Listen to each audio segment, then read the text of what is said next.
Charles, thank you very much. Just looking around the stadium, it's almost 100% full inside the Etihad Stadium as the two teams emerge from the tunnel and they walk down the middle of the pitch across the halfway line.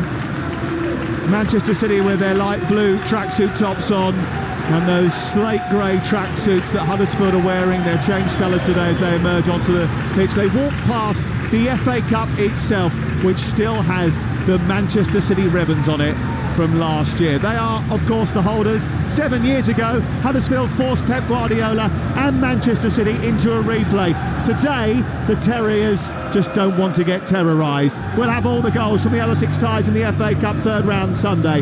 We'll have Liverpool's trip to Arsenal later, but our first commentary of the day comes from the Etihad. It's Manchester City against Huddersfield in the company of the former Liverpool, Everton and England women's striker Tash Dowie and Talksport's Jim Proudfoot. Sam, thank you. A very good afternoon to you. Yeah, this is the tallest of tall orders for Huddersfield.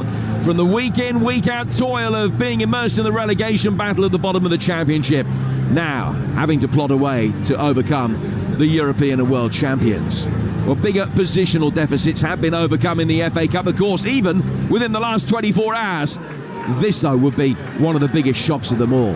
Hard to think now that the Huddersfield of the 1920s was comparable with the Manchester City of the 2020s. This year marks the centenary of the Terriers' first league title, the start of their dominance under the great Herbert Chapman that brought an unprecedented hat-trick of league titles and 5 successive top 2 finishes. The precursor to that success have been an FA Cup triumph in Chapman's first season. They haven't had their hands on the trophy since. They now face a side whose modern-day domination is even more far-reaching. The holders of this competition, whose last defeats here was the year before last, whose last FA Cup defeat here was in 2015. Those runs will end sometime today. It provides the chance to make headlines throughout the sporting world. And this is how the two teams line up.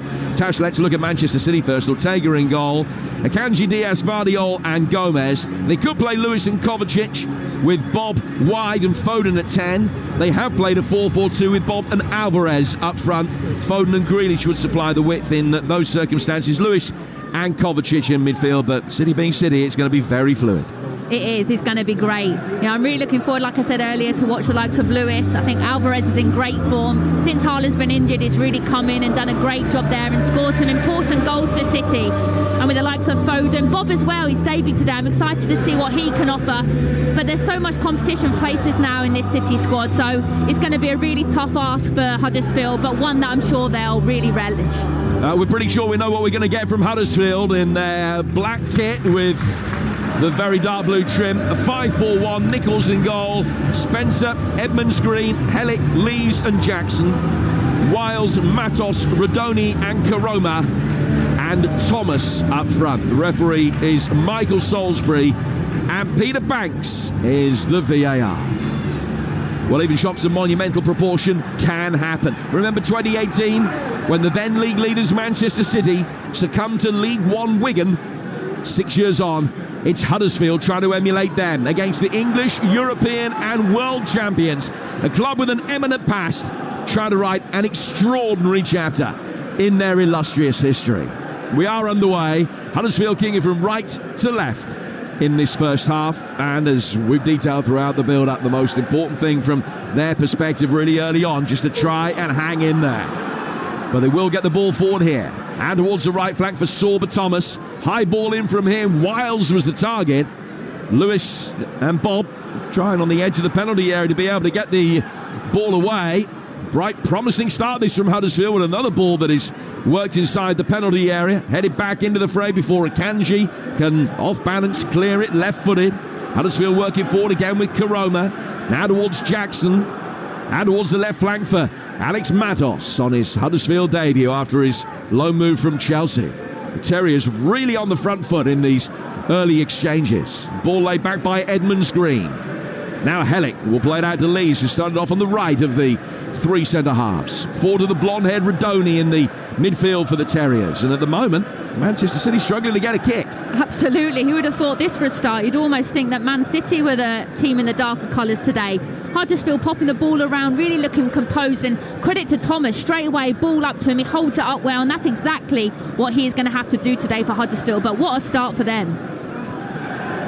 You are listening to Manchester City against Huddersfield in the FA Cup. It's live on Talksport with Carling, the official beer partner of the Emirates FA Cup. 18 plus. Please drink responsibly. We'll keep you up to date with every kick that counts from here and all of the goals as they go in from the other FA Cup ties, with a reminder that Arsenal against Liverpool, exclusively live for national radio, follows us at 4:30 later on. Now, Manchester City getting a grip of the ball in the midfield, and Sergio Gomez plays it forward out towards Grealish. Now, the answer to the Manchester City positional conundrum earlier is that they're playing Foden at 10 and Oscar Bob on the right-hand side. And now to play down to Akanji. Down towards Bob again, back for Manuel Akanji. Akanji towards the edge of the centre circle. Ruben Dias to his left-hand side. The City players just getting a feel of the ball as Gvardiol, another on his FA Cup debut, plays in Jack Grealish.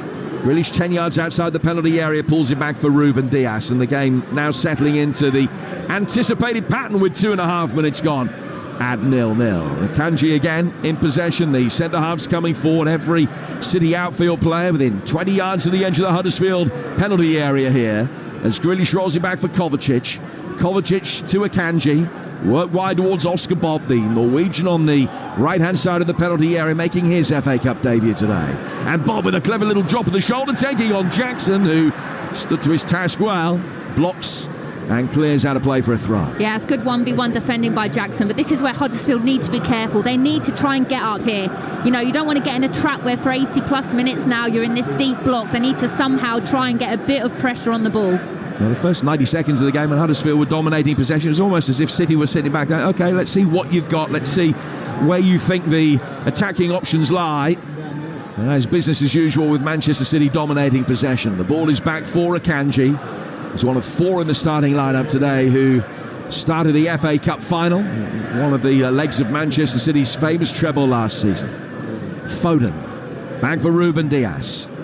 Darting run made by Alvarez through towards the edge of the penalty area, wasn't picked out, but City with a patient build-up again, recycling it out towards Jack Grealish. Sergio Gomez, and a rare opportunity for him in the starting lineup, goes back for Diaz. And now to Akanji. Akanji to Foden on the edge of the penalty area. And back again. And the City just waiting for a little bit of movement, which wasn't forthcoming, but they're still stifling Huddersfield with the build-up here. And to the left-hand side of the area for Grealish. West Ham lead, and we'll get details of that in a moment, as Huddersfield will be able to clear on the right-hand side of their penalty area. Nice touch by Rodoni. Play forward towards halfway for Thomas, but his touch let him down, and City have it back. So let's get news of that West Ham goal. Here's James Fielding. West Ham United 1, Bristol City 0. Jarrod Bowen the goal scorer. Lucas Paquetá got his head up on the left-hand side. On his right foot, popped it over the top of the defence. Bowen running in behind, rounding the goalkeeper and rolled it into the net. Really poor Bristol City defending, but West Ham have been on top and have the lead. 5 gone, West Ham 1, Bristol City 0. 14th of the season for Jarrod Bowen for the 2-time FA Cup winners, West Ham United. Here's Oscar Bob to Foden. Foden just outside the penalty area. 0-0 here with 5 minutes gone. At the Etihad on Talksport. Jim Bradford and the former English striker Tash Dowie talking you through the action here on Talksport this afternoon with Arsenal against Liverpool to come. Now Diaz played forward into the feet of Kovacic. Back for Akanji again. City stringing the passes together by the dozen at the moment. Huddersfield very well regimented, keeping the shape, keeping the gaps small between the lines and just shuffling across, denying Manchester City any space at all, except in the wide positions where City go now out to Grealish. Yeah, they are. They're making it really hard for City. They're doing really well 1v1 defending in those wide areas. That's where City are trying to get the crosses in wide. But I've actually been really impressed when Huddersfield get the ball. Thomas has done well with holding it up, and actually there's so much space to exploit that when City do switch off, Huddersfield have that space in behind that they need to try and hit early. Now Jack Grealish wins the first corner, which will be taken on the Manchester City left-hand side, the far touchline as we look at it. And Julian Alvarez has gone out, hands on hips, and now works it short towards the edge of the penalty area for Grealish. Back out of the left-hand side for Alvarez to Grealish again. And Grealish faced up by Josh Koroma, the Huddersfield winger, who knows that a lot of his work is inevitably going to be of a defensive nature today. City bringing it forward again with Alvarez, trying to work into a shooting position, but it's nothing more than a little test there for Lee Nichols, the Huddersfield keeper, who took a couple of steps to his left-hand side, beat the ball down into the ground and gathers at the second attempt. Yeah, and I think we'll see a lot of that today, to be honest, with the way that Huddersfield are setting up. There will be shots from distance. I also expect City to work it and to be able to create spaces inside the box with their play, but the way that Huddersfield are setting up, they're frustrating City right now. Now Mikhail Helik has given it away, the ball played forward by him, straight to a Manchester City player. Grealish worked it quickly down the Manchester City right. Bob will recycle it, played down towards Akanji, and now Kovacic to the corner of the penalty area again. The City pushing everybody forward. Huddersfield's back line on the edge of the box, and the midfield four literally 3-4 yards in front of them, so close to being on their toes. Well, Huddersfield will be able to spring it back and break on the counter-attack. Radoni getting it forward out towards the right-hand side with the covering from Manchester City's Mateo Kovacic was excellent, and just as it looked as though a counter-attack could be on in its infancy, it was cut out. It remains 0-0 here. Is the shock on at the Hawthorns, where the deadlock broken early on. Talksport's Adam Bridge. No, it's not. West Bromwich Albion 1, Aldershot 0. 7 minutes played here. Nathaniel Chalabar with his first goal in a baggy shirt. Lovely cross and worked play down the right-hand side by Fellows, and a lovely hit on the half volley from Chalabar from about 12 yards out. West Bromwich Albion 1, Aldershot 0. And West Ham lead Bristol City 1-0, as you know. Goal is still at Shrewsbury, at Peterborough, at Forest and at Luton. And here in Manchester as well, with City in possession. Akanji bringing it forward. Darting run from Sergio Gomez towards the edge of the penalty area, was used as a decoy. It's worked out towards Grealish, gets to the byline, pulled it back, looking for Gomez. Radoni, who's had a really good start of the game, was there to knock it away. But only as far as his opposite number 8, Mateo Kovacic. Back from him to Ruben Diaz. Foden turns it round the corner. Kovacic out of the left flank for Grealish. And Manchester City on the front foot again. A little reverse ball in from him. Should be easily knocked away. As Spencer had such an impressive loan spell at Motherwell, was captaining the side in the Scottish Premiership at the age of only 19. He's involved in getting this clear, and then Helik will climb high to get it further away. And the referee has spotted a bit of pushing and shoving going on in the box. It's a free kick to Huddersfield, who got through the opening 9 minutes unscathed with just one routine save for Nichols to make so far. It's 0-0. But that's a bonus for them. You know, I'd said I was in these positions earlier. 15 minutes, you break the game into almost 15-minute slots. So they'll be aiming for this first 15 minutes. So they'll be happy with these first 9 minutes. Not a shot on goal yet. Defended well, 1v1. Have had a few opportunities actually to go at City themselves. So this is a perfect start for Huddersfield, and I think they'll be full of confidence. Pep's City have won the last 15 matches they played against sides from lower divisions.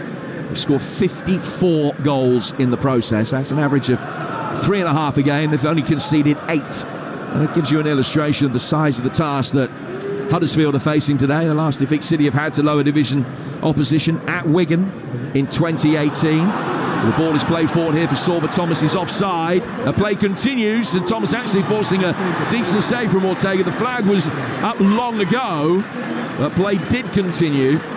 The referee didn't put whistle to mouth. We do have VAR today, as you'll be aware that it's still in operation for the FA Cup ties being played on Premier League grounds.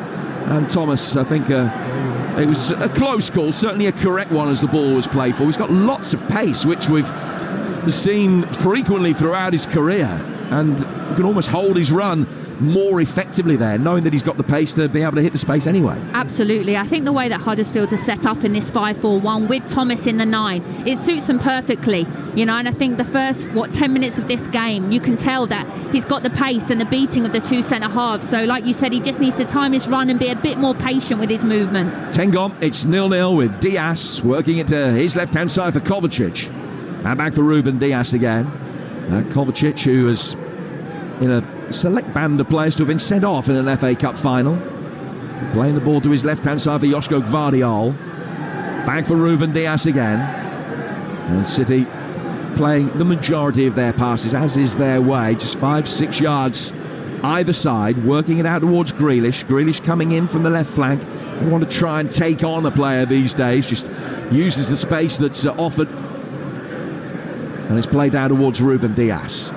Darren Moore, the Huddersfield boss, standing, arms windmilling just for a moment on the edge of the technical area, not happy at something that he's seen. Bob with a little ball down the line for Rico Lewis, the England international, back for the Norwegian. Now Akanji bringing it forward with 11 gone at 0-0 on Talksport. West Brom and West Ham ahead in their respective ties. We'll be round the grounds very shortly for updates from elsewhere. Svardiol out towards Grealish, left-hand side of the area. Chance for Sergio Gomez to deliver, and it's deflected away for a corner. Let's get a very quick update from Kenilworth Road. Luton, Bolton, Ian Abrahams. 12 gone, Luton 0, Bolton 0. Josh Shear's just fired over for Bolton. Luton have had several chances, but none to actually make the goalkeeper make a save yet. It's still Luton 0, Bolton 0. Moose, thank you. To the City ground very shortly. First of all, this Manchester City corner, which will be worked short again by Grealish on the left-hand side of the penalty area. Another chance for him to deliver, receiving the ball from Alvarez, getting it onto his right foot, working it to Sergio Gomez.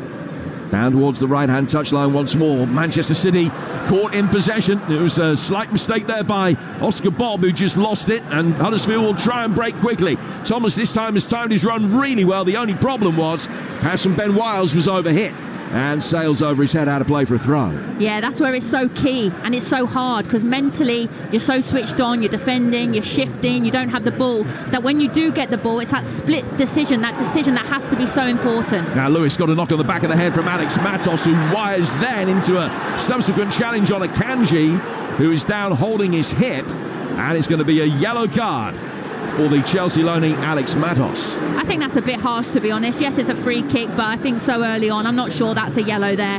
Darren Moore definitely didn't seem happy with it from the sideline, but that's where City are getting their joy, out wide. That's where they need to play and create those 2v1s and get the crosses early into the box. And I also feel like the movement from Alvarez up front needs to be better. They need to stretch the back four a little bit. They're all looking to come to feet, and it's making it very easy for Huddersfield. So Alex Matos in the book, first player to have his name taken. Akanji down receiving treatment, so we'll go to the City ground. It's Nottingham Forest against Blackpool. Here's Talksport's Ian Stringer. We're into the 14th minute. It remains Nottingham Forest 0, Blackpool 0. You can't necessarily tell the 37 places between the two sides, but Blackpool definitely struggling in the final third. The only half of them, even going to give it a half chance, a quarter chance. Dembele for Blackpool, mazing through, caught on the edge of the 18. Lacking quality in the final third. 14 gone, Forest 0, Blackpool 0.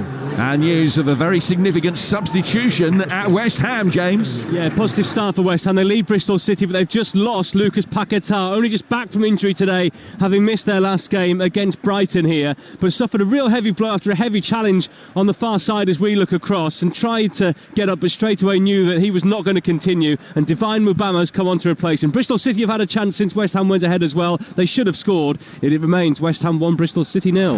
And next to Peterborough, Talksport's Mike Sewell. It's Peterborough 0, Leeds 0, and for the first 10 or 11 minutes the ball spent most of its time inside the Peterborough half. Leeds with a couple of defence splitting passes, and Patrick Bamford with a header which was saved by Flynn Talley. Perry Groves Leeds in control for that period. Very much so. Peterborough couldn't hardly get out of their half because Leeds have passed the ball very nicely. They've actually split the centre halves, and Joe Pirro's playing in 10 position is causing Peterborough all sorts of problems. Peterborough 0, Leeds 0. Back here at Manchester City, a free kick comes in from Alvarez. Trying to get Ruben Diaz in on the edge of the 6-yard box. A diving headed clearance will give Manchester City a corner. Nathan Ake's been set out to warm up. Akanji's back on his feet. He's not back on the field yet, and he still looks decidedly uncomfortable. He's leaning over with his palms of his hands on his knees, just on this near touchline at the moment. Looks as though he is going to be able to come back on. Just will have to wait a few seconds before giving the permission. City, meantime, with a corner, their third, in from Alvarez, teed up and straight into the hands of Lee Nichols. 0-0. Ball played out towards the right-hand side by the Huddersfield goalkeeper, Nichols. And Grealish is very quickly able to pick it up. Akanji comes back on. Another goal at the Hawthorns, Adam Bridge. And it's West Bromwich Albion 2, Aldershot 0. Javon Malcolm, who's returned from his loan at Cheltenham with a goal. He scored in the FA Cup last year against Chesterfield. Terrible slip at the back by Kian Harris. He took advantage and slotted the ball into the bottom corner. It's West Bromwich Albion 2, Aldershot 0. It's the ball down towards Oscar Bob. Akanji back on the field and back in possession. Controlled the ball and then laid it off to Ruben Diaz. Immediately looked over to the Manchester City medical staff I don't know that he's going to be able to continue, you know. The ball on the edge of the penalty area with Bob. Works the angle, left-footed shot, actually hit Lewis. I think he was probably going wide anyway. Lewis had made a run ahead of him, and there's a wry smile on his face with Bob with the shot, which he went towards the near post. It hit Rico. Lewis goes behind, and Akanji has gone down again, and I think his race is going to be run. Yeah, that's not a great sign for Pep Guardiola. You know, he wouldn't want to make changes. He wants to rest his players in these type of games, but it looks like he's really struggling here. But it's a really good first 15 minutes by Huddersfield. You know, I've got to give them a lot of credit. Keeper hasn't had a save to make yet. City are growing into the game like we expect, and like I said earlier, the wide areas where they're creating those 2v1s, that is where they're going to get joy today. But Huddersfield are sticking to their game plan really well, but City again will be patient, will know that they've got enough strength and quality in this team that really they should get a goal sooner rather than later. Yeah, it is the Huddersfield side who've lost their last 2 games. They've won only 2 out of the last 14, only 3 under 19 since Darren Moore took over. Beaten QPR at home, they lost, and they then won at Sunderland. Their only away win so far, beat Blackburn very readily. But the 3 league wins that they've had, the 3 most recent league wins that they've had, have all been in different months. 1 in October, 1 in November, and 1 in December. The applause that you can hear is for Akanji, who makes his way off the field. He's not going to be able to continue. So Mateus Nunes is the player that's going to come on to replace him. So it's an interesting positional reshuffle for Man City. While they make the change, we'll get news from Shrewsbury. Here's Talksport's Jeff Peters. It's Shrewsbury 0, Wrexham 0. Shrewsbury with the better chances. Shea Dunkley going close, side footing just wide. Perry and Shipley have tested the keeper for Wrexham. Mullins fired one over. Shrewsbury 0, Wrexham 0. Jeff, thank you. So they've dropped Rico Lewis in at right back, and Nunes has gone into midfield, Tash. Yeah, I'm sure he'll be a little bit gutted, Lewis, because I know he loves to play in that midfield role and to get on the ball, but look, he'll just want to be on this pitch getting involved as much as he can, and it's an opportunity as well for Nunes to get more minutes, which has been limited in the Premier League. So again, opportunities for players to impress. Yeah, Mateus Nunes, one of the players that's been suffering because of illness this week, which has meant that neither Calvin Phillips nor Bernardo Silva are involved today. So in the grand scheme of things, and I mean this respectfully, Calvin Phillips might be pleased not to be cup-tied, because if his future does lie away from these parts and a move in January is imminent, you would imagine the fact that he hasn't played today might also be an attractive proposition if he were to remain in England. There's been speculation that Juventus have been eyeing him up amongst others. Here's Mateo Kovacic for City. Goes to his right-hand side for Ruben Dias. Manchester City still dominating possession, as you would imagine. Huddersfield defending very rigidly and stoutly so far, have given a really good account of themselves. Foden making a good darting run. Nunes, though, working back instead towards Ruben Dias. Lewis will pick it up from this modified position that he's in now, back at right back. Dias through the midfield for Kovacic. Grealish in space to his left.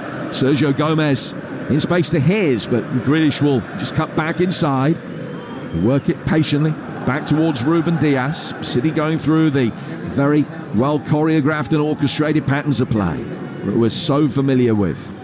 Kovacic again to Ruben Dias once more.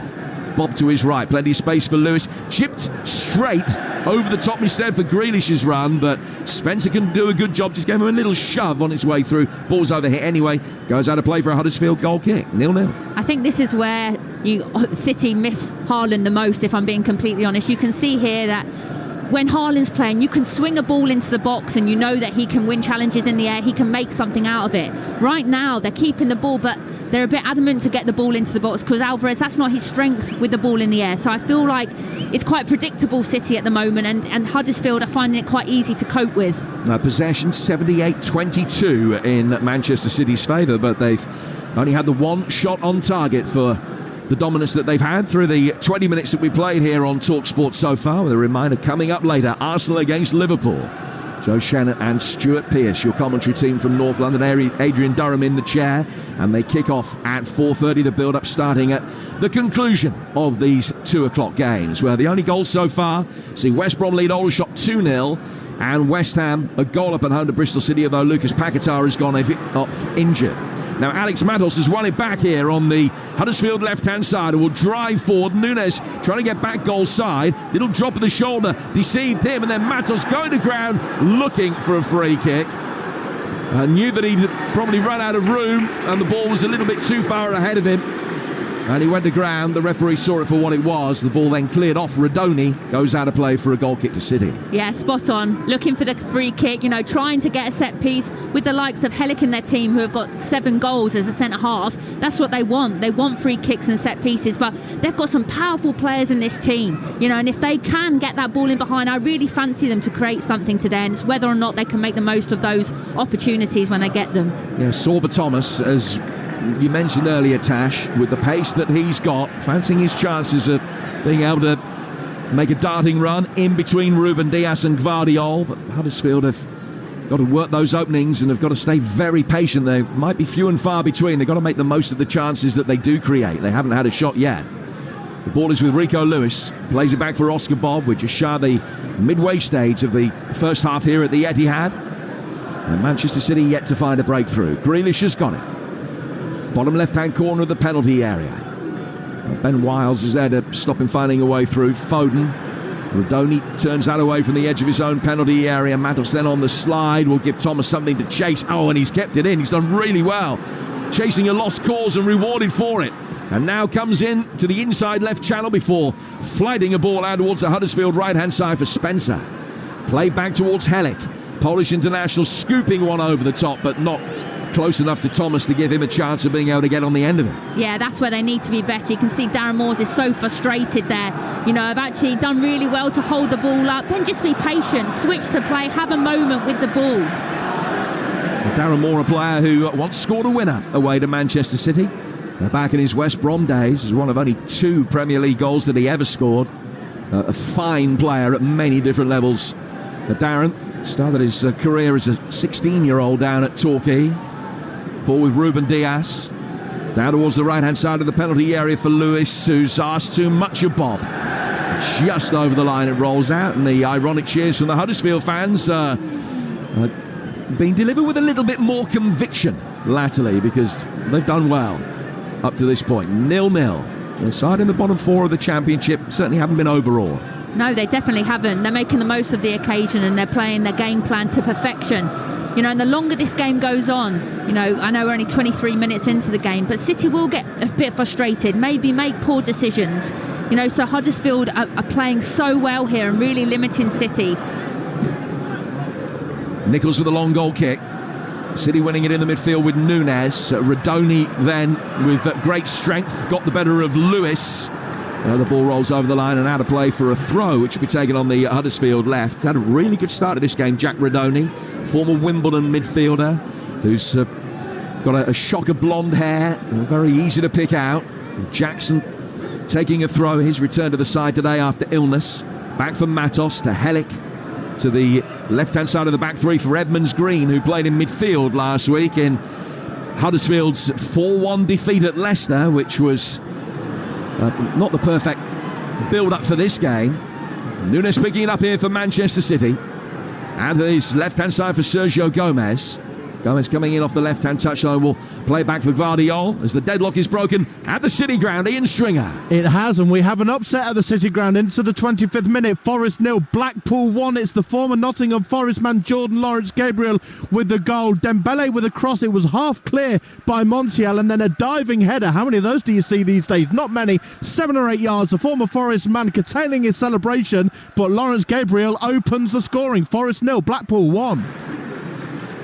Ball is cleared by the Huddersfield back line again as Blackpool take the lead there. Still 0-0 at Luton, 0-0 at Peterborough, 0-0 at Shrewsbury, and in the National League as well, Boreham Wood against York, also a 2 o'clock kickoff, and the deadlock still yet to be broken there with 3 minutes to go to the half-hour mark. Same situation here with Manchester City dominating possession. Ruben Dias down towards Rico Lewis. Lewis rolling it down the right-hand side of the penalty area for Oscar Bob, who checks, turns it back for Lewis on the corner of the penalty area. To Dias again. Dias running towards the edge of the D. Ball played out towards Lewis, actually hit Bob on the way through. Foden's got it now. And when Foden looks up, he sees just a line of dark shirts in front of him. Grealish trying to make something happen, scooped one in with the outside of the right boot. Nichols came out, and his first thought in having handled it was to try and get Sorba Thomas going on the counter. Bowled it out very quickly. Thomas just found himself sandwiched between Diaz and Lewis, and play was allowed to go on. The Welshman on the deck, but City back in possession. I love his attitude, Thomas. I think he's had a great start to the game, but actually sometimes when you've been under the cosh, just slow it down. Let the keeper have the ball and take his time a bit. Now Lewis trying to deliver a high ball inside the penalty area. Awkward bounce. Grealish coming in. Spencer dealt with it sufficiently, but chested it down and got it away. It looked as though Grealish might be able to capitalise on the first touch. He couldn't quite. City will come again. One of those days where patience is going to be a watchword for Manchester City by the look of it. But they're a side very well versed in playing against sides defending effectively in a low block, as Huddersfield are trying to do here. They have so far. Ruben Diaz back towards Lewis. Diaz again to his left hand side for Mateo Kovacic. Kovacic down towards Foden. Foden picking up the ball and running with pace. A left footed shot from him that was well blocked on the right hand side of the back line by Jackson. Then it's worked in and deflected away again for another corner. Manchester City's fourth. It's going to use another goal at the City ground. Ian Stringer. We've had 27 minutes. Forest 0, Blackpool 2. A low cross. CJ Hamilton poked in by Albie Morgan. It was 4-1 last season. It's 2-0 inside half an hour here. Forest 0, Blackpool 2. And a goal as well of the Hawthorns, Adam.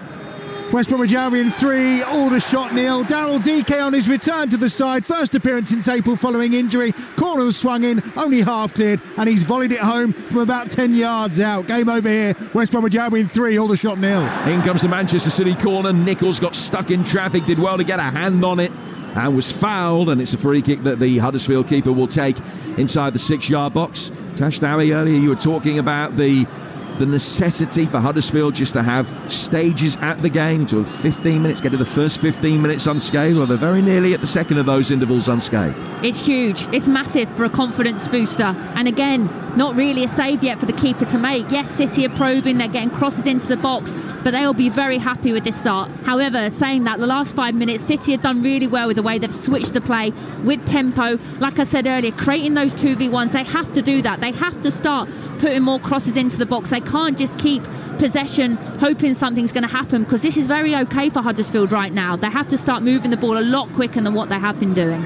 Well, it's 36 years ago, Huddersfield famously lost 10-1 to Manchester City. Across town from here at Main Road, David White, who was one of 3 City players to score a hat-trick that day, is here today.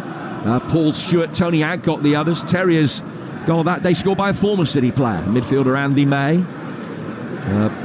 Which more in a moment as the ball is played in, and Nichols again is able to get his hands behind it and make a comfortable stop.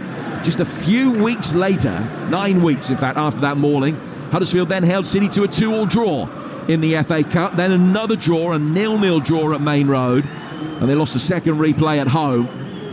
But it shows how quickly footballing fortunes can change. But that 10-1 still fresh in the memory of the supporters from both teams who were there to witness it that day back in the 1987-88 season. City in possession here, looking for the first, let alone the 10th. Ruben Diaz, 15 outside the penalty area, down towards Rico Lewis. Bob showing for him, coming off the corner of the penalty area. Foden spraying the ball wide out to Sergio Gomez. Back he goes for Jack Grealish again. Grealish dropping his shoulder and then running at the back line, trying to get in past Spencer. Foden picking up the pieces on the edge of the penalty area. Rodoni forces him outside the box, but it will go back for Gvardiol. Diaz bringing it forward again. Now on the right-hand side of the penalty area is Oscar Bob. Bob to Nunes. Nunes controlling the ball, chipping it in with his right foot. Spencer can easily head it away. Then headed by Kovacic down towards Grealish. Back for Kovacic once more. Surviving Rodoni's pressure, he can find Nunes. Nunes down to the City right. And City continue to probe and work laterally, try to create some space, but there's no space forthcoming at the moment. No, there is no space, but I still feel like the play's too slow. It's too obvious. You know, people have to have a go. Someone has to. Grealish, when he gets on it, is at least driving. Foden tries his luck there from the edge of the penalty area. A left-footed shot took a little nick on its way through, which brought it up at a comfortable height for Nichols to make a a very routine stop, and it remains 0-0. Yeah, but that's what City need. They need individuals to actually take this game by the scruff of the neck a little bit and make something happen. I know City, and I know they won't change their style of play. They never do. You know, that's just what's been drilled into them. But this has been far too easy for Huddersfield. You know, like I said earlier, keeper not having to make a save within the first 30 minutes. You know, that's just not acceptable really for City and their standards. So they need to up the game, and they need to up the tempo. Yeah, everything's relative, and I stress this is by City standards, but by City standards, it has been a workmanlike one-pace performance so far. Ruben Dias to Kovacic. Kovacic out to the City left. Foden making his way forward towards the edge of the Dias. Sergio Gomez sags it back for the bearded Croatian Vardiol. Dias now. And again, as he looks up, all he can see a share of dark blue shirts in front of him. Back from Foden. Lewis, the edge of the area. Right-footed effort comes in, which was blocked by Matos. Foden clipping it in deep towards the far post. Grealish arrived, but he arrived slightly too early. And it's knocked away from him and Alvarez. Back out towards Jack Grealish. Another chance for Grealish, pulling it back. Kovacic, reverse ball in. Alvarez doesn't hit it first time. Breaks for Foden, and they've got the breakthrough. It has taken half an hour and a goal of real quality. Alvarez picking it up, and Phil Foden, the talismanic midfielder, taking in touch, lashing it in. Huddersfield's resistance is broken. It's Manchester City 1, Huddersfield 0. It's a brilliant goal, and that's exactly what City needed to do. And it's that individual bit of quality here, you know, the disguised pass. And Foden, you know, he's probably one of the most informed players for City at the moment. I think that's 3 in his last 4, his 6th goal of the season. It's a great finish, you know, and like I said, you switch off for a split second, you give these City players half a yard, they'll punish you. And it's actually a little bit lucky the way it actually gets to him, but his control's brilliant, and the way he finishes it across the keeper, and that's exactly what Huddersfield didn't want to see. But they'll also know that they've had moments as well, so it's not the end of the world, but they would have loved to have got to half-time without conceding. It is his 70th Manchester City goal by the age of 23 and playing in midfield. Those are proper numbers. And 11 of those have come at a rate of 1 every other game in the FA Cup. And he's got a good record in this competition, and he's struck it in again. Manchester City 1, Huddersfield 0. Edmonds Green down towards the left-hand side for Jackson. Jackson playing it forward. Diaz, when he looked up, he saw that Thomas was cutting off the route to goal, but he was able to get it away and worked it across the face of his own penalty area. Ortega's had nothing to do so far. He's plays it out towards Sergio Gomez, and City will be able to bring it forward. And Tash, you would imagine that this won't change the Huddersfield game plan. They can't. They've still got to just sit in there and hope that they're in a chance, in a position maybe with 15-20 minutes to go, still only 1 down. That would give them a puncher's chance of being able to maybe force a replay. There's no other way they can play it from here. Absolutely. They need to stay in the game. Simple as it. And 1-0, they are still in this game. Foden, goal scorer, clipping it in here. Grealish making the run. It's half cleared. Rodoni will help it further away. Foden then sprays it briskly out towards the left for Sergio Gomez. Vardiol coming onto it. Back to Sergio Gomez again on the Manchester City left-hand side. Goal on 33 minutes, giving City the advantage. We'll be back around the grounds in a moment as Ruben Dias plays it to Oscar Bob here. Right-hand side of the penalty area is Lewis, who is playing it right back after the early injury to Akanji, which saw Nunes come on. And Lewis has started the game in midfield now, playing in the right-back role, a less favoured role for him, but one that we're more accustomed to seeing him in. Ball played out to the Manchester City left-hand side again. Deadlock broken here, and the deadlock has been broken as well at Peterborough. Mike Schewel. Peterborough 0, Leeds United 1. It was pretty straightforward, really. A free kick inside the Peterborough half from Jayden Anthony, lifted into the posh penalty area. No one attacked it in a Blues shirt, and so Patrick Bamford chested it down, and Ethan Ampadu drove it into the net. Perry Groves, fairly straightforward. Yeah, too straightforward from Darren Ferguson's point of view, the Peterborough manager, because Josh Knight and Ronnie Edwards, the 2 Peterborough centre-halves, have completely gone to sleep. Just a free kick that was helped into the box by Jayden Anthony. Patrick Bamford is completely unmarked on the penalty spot. Nobody within 2 or 3 yards of him, then he chests the ball down. He thinks that he's obviously going to get the volley away, and then Ethan Ampey just comes in, left foot, smashes it into ground past Finn Tully, gives him absolutely no chance in the Peterborough goal. You have to say Peterborough just worked themselves back into the game as well, Mike, so Leeds United have gone 1-0 up. Peterborough 0, Leeds 1. Manchester City on the front foot again, leading 1-0, working the ball down towards Rico Lewis. 9 minutes to go to half-time. Lewis towards the edge of the penalty area for Mateus Nunes.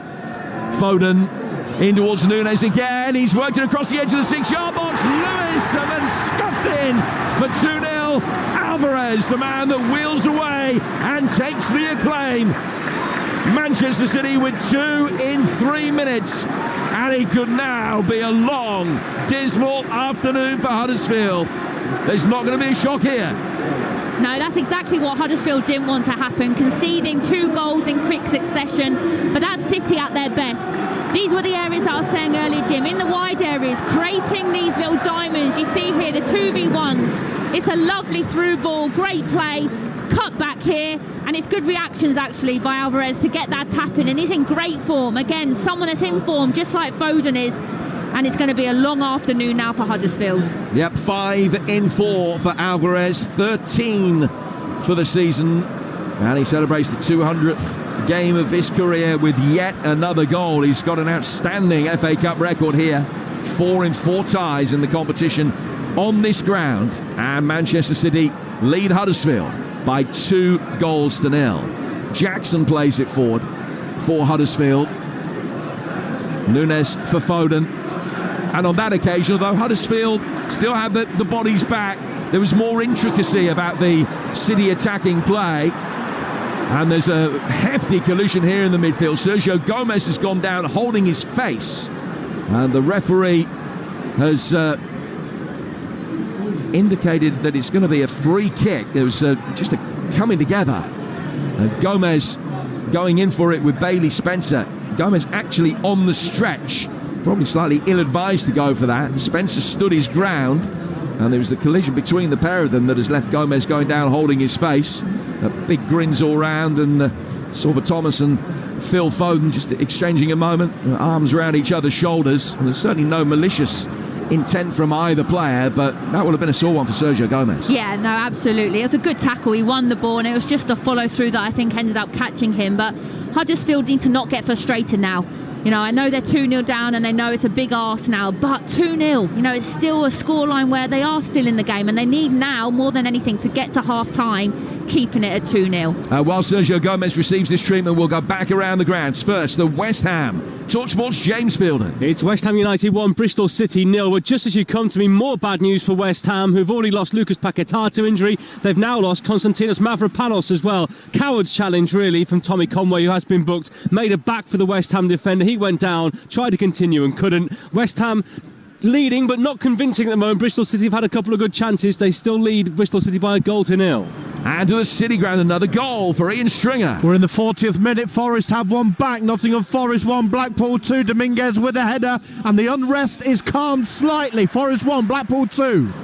Next to Luton, Ian Abrahams. And we played 40 minutes here, still Luton 0, Bolton 0. Chances for both sides for Luton. A shot from Barkley, saved by the goalkeeper. Sammy Lokonga put one wide at the other end. Really good effort from Paris Makoma just over the top of Tim Krul's bar. Still Luton 0, Bolton 0. So goalless there, goalless as well at Shrewsbury for Talksport's Jeff Peters. Yeah, Wrexham haven't really got going in this game. Shrewsbury with the best chance. Shobawale, 5 yards. How did he miss? Shrewsbury 0, Wrexham 0. And next to the Hawthorns, West Brom Aldershot, Adam Bridge. Still West Bromwich Albion 3, Aldershot 0. 5 minutes to go to half-time. Aldershot huffing and puffing, but showing very little. West Bromwich Albion tearing them apart at will through Fellows, DK and Chalobah. West Bromwich Albion 3, Aldershot 0. Sergio Gomez is back on his feet. He's going to be able to continue. Having seen a replay from a different angle, Tash, it was the knee of Spencer that caught him in the face as the two players, after the collision, went to ground. Spencer falling to the ground, and Gomez's momentum took him down into the knee of his opponent. The free kick has actually been given against Sergio Gomez, much to his bemusement. The ball is played forward here. Radoni on the stretch. Just couldn't quite bring the ball under control as he tried to make a run in behind Mateus Nunes. And it goes through for Stefan Ortega. Inches away. Radoni, he's one of the key players for Huddersfield today. If anything's going to happen, it's going to come through him. He's got 3 goals and 1 assist this season. And it's inches. That's what makes the difference in these games. And they will get opportunities today, Huddersfield. They just need to make sure that they're switched on and ready for them opportunities when they come. It was Huddersfield that provided the opposition for Pep's first ever FA Cup tie here. City beating them 5-1. With the goals from Sane, a couple from Sergio Aguero, Zabaleta, Iheanacho. And it was Bunn that pulled one back for Huddersfield. The City then beat them 6-1 when the two sides last met here in a Premier League fixture, with Sergio Aguero getting a hat-trick that day. And they lead 2-0 coming up towards half-time here. First half that's going to be elongated by a couple of pretty lengthy stoppages because of injury. Wando Akanji, who's gone off. Gomez is back on, patched up. They've tailed the blood. He's changed the shirt, and he's back on his left-back position. Phil Foden bringing the ball forward here for Manchester City, the scorer of the first. Out he goes towards Grealish. Grealish dropping his shoulder, and then they're coming into a more central area before turning quickly and playing the ball out towards Gomez again. City leading Huddersfield 2-0. It took them 33 minutes to find the breakthrough. The second goal only another 3-4 minutes after that. Lewis to Nunez, back again. Diaz to Foden. Foden will take the ball on the turn, always looking up, so aware of what's on around him. Foden controlling the ball, playing it to his left-hand side. Stamped forward by Gvardiol, but he goes straight through for Lee Nichols in the Huddersfield goal. I think the scary thing for Huddersfield is now that City have that 2-goal cushion, they can express themselves even more, and I think that's quite a scary proposition for Huddersfield. You can see City, they're a lot more relaxed on the ball, they have that free-flowing momentum about them now. But Huddersfield, like I said, half-time, that is their game plan right now. Getting at half-time, regroup, what's going to be their tactics come the second half to get themselves back into the game. Arsenal against Liverpool to come. Second half of the double bill here on Talksport, and you won't hear it anywhere else on national radio throughout the UK. Also a warm welcome to our listeners right across North America on Sirius XM FC. A very good morning to you. Manchester City leading Huddersfield 2-0. Luton 0, Bolton 0, Forest 1, Blackpool 2. Peterborough 0, Leeds 1. 0-0 Shrewsbury against Wrexham. West Brom 3, Aldershot 0. West Ham 1, Bristol City 0, but they've lost 2 players to injury, Paquetá and Mavropanos. Ball with Alex Matos on the Huddersfield left in the left-back position. Just played it back for a moment to Jackson.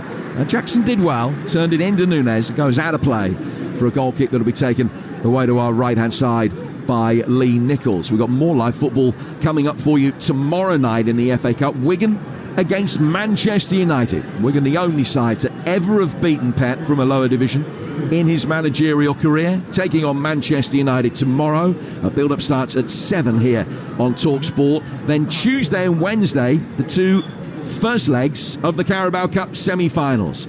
I'll be on Teesside for Middlesbrough against Chelsea. Sam on Merseyside Wednesday for Liverpool against Fulham. And Tuesday night also on Talksport 2, live exclusive coverage of Derby against Bradford in the EFL Trophy round of 16. We're in the final scheduled minute of the first half here. Manchester City leading Huddersfield by 2-0. Ball brilliantly brought down by Nunez, just made that look so comfortable. A long Nichols clearance, he controlled it on his right shoulder, let the ball roll down his chest, and then killed it with his right foot, dispensed with it very quickly out to his left. And Grealish is going to be able to bring the ball forward here again for City. Just tried to fashion a ball with the outside of the right boot over the top, didn't come off, and Pep Guardiola was quick to view his frustration, or air his frustration at that. Kovacic has got it again, coming out of the centre circle. Plays to his left for Alvarez. Now down to the right-hand side of the midfield for Foden. Foden to Lewis. Lewis supplying the width on the right-hand side. An opportunity for him to run at Jackson, but he's checked it back instead towards Foden. Foden towards Kovacic as we go into 7 minutes of added time at the end of this first half. Foden's got it again. Foden on the edge of the penalty area. Down towards Lewis. Pulled back Foden with a little step over. Runs through towards Nunez. Nunez turns. And then one good turn deserves another as he tries to deceive Alex Matos again. And in the end, Matos got a foot in. It looks as though there's a little pull back there on the edge of the penalty area on Bob. And the free kick has been given against Karoma.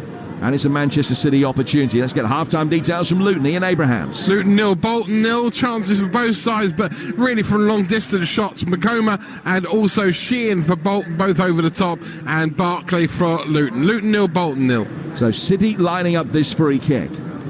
2 standing over it, Foden and Alvarez. 3 in the Huddersfield wall. The free kick itself is 14 yards outside the penalty area, right of centre. Foden runs over it. Lewis makes a darting run down the right-hand side of the area, and Rodoni slices it behind. Did it hit Rodoni last or Ruben Diaz? It was the City player. It's gone out of play for a goal kick, which will be taken away to our right-hand side. So half-time at Shrewsbury. Jeff Peters. And it's Shrewsbury 0, Wrexham 0. Competitive rather than top quality. Tamisa Shobawa.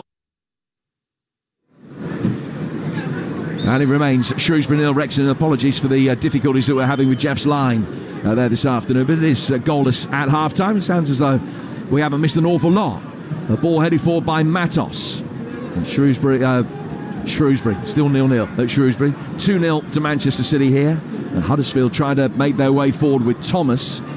Be pushed forward by Spencer. Thomas will chase. He's chased everything very willingly, but Ortega in the City goal still hasn't had a save to make. And you talked about what's going to be going through Darren Moore's mind, Tash Dowie, but there will come a time that they've got to try and open up a little bit just to give themselves a chance of getting back into this game, because at the moment they're creating nothing.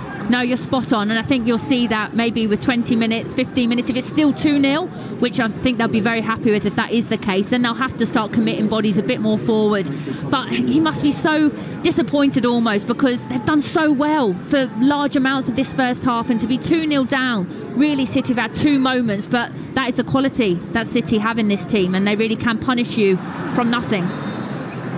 Yeah, City still dominating possessions up into the 80s now. We were trying to work out earlier what it might be.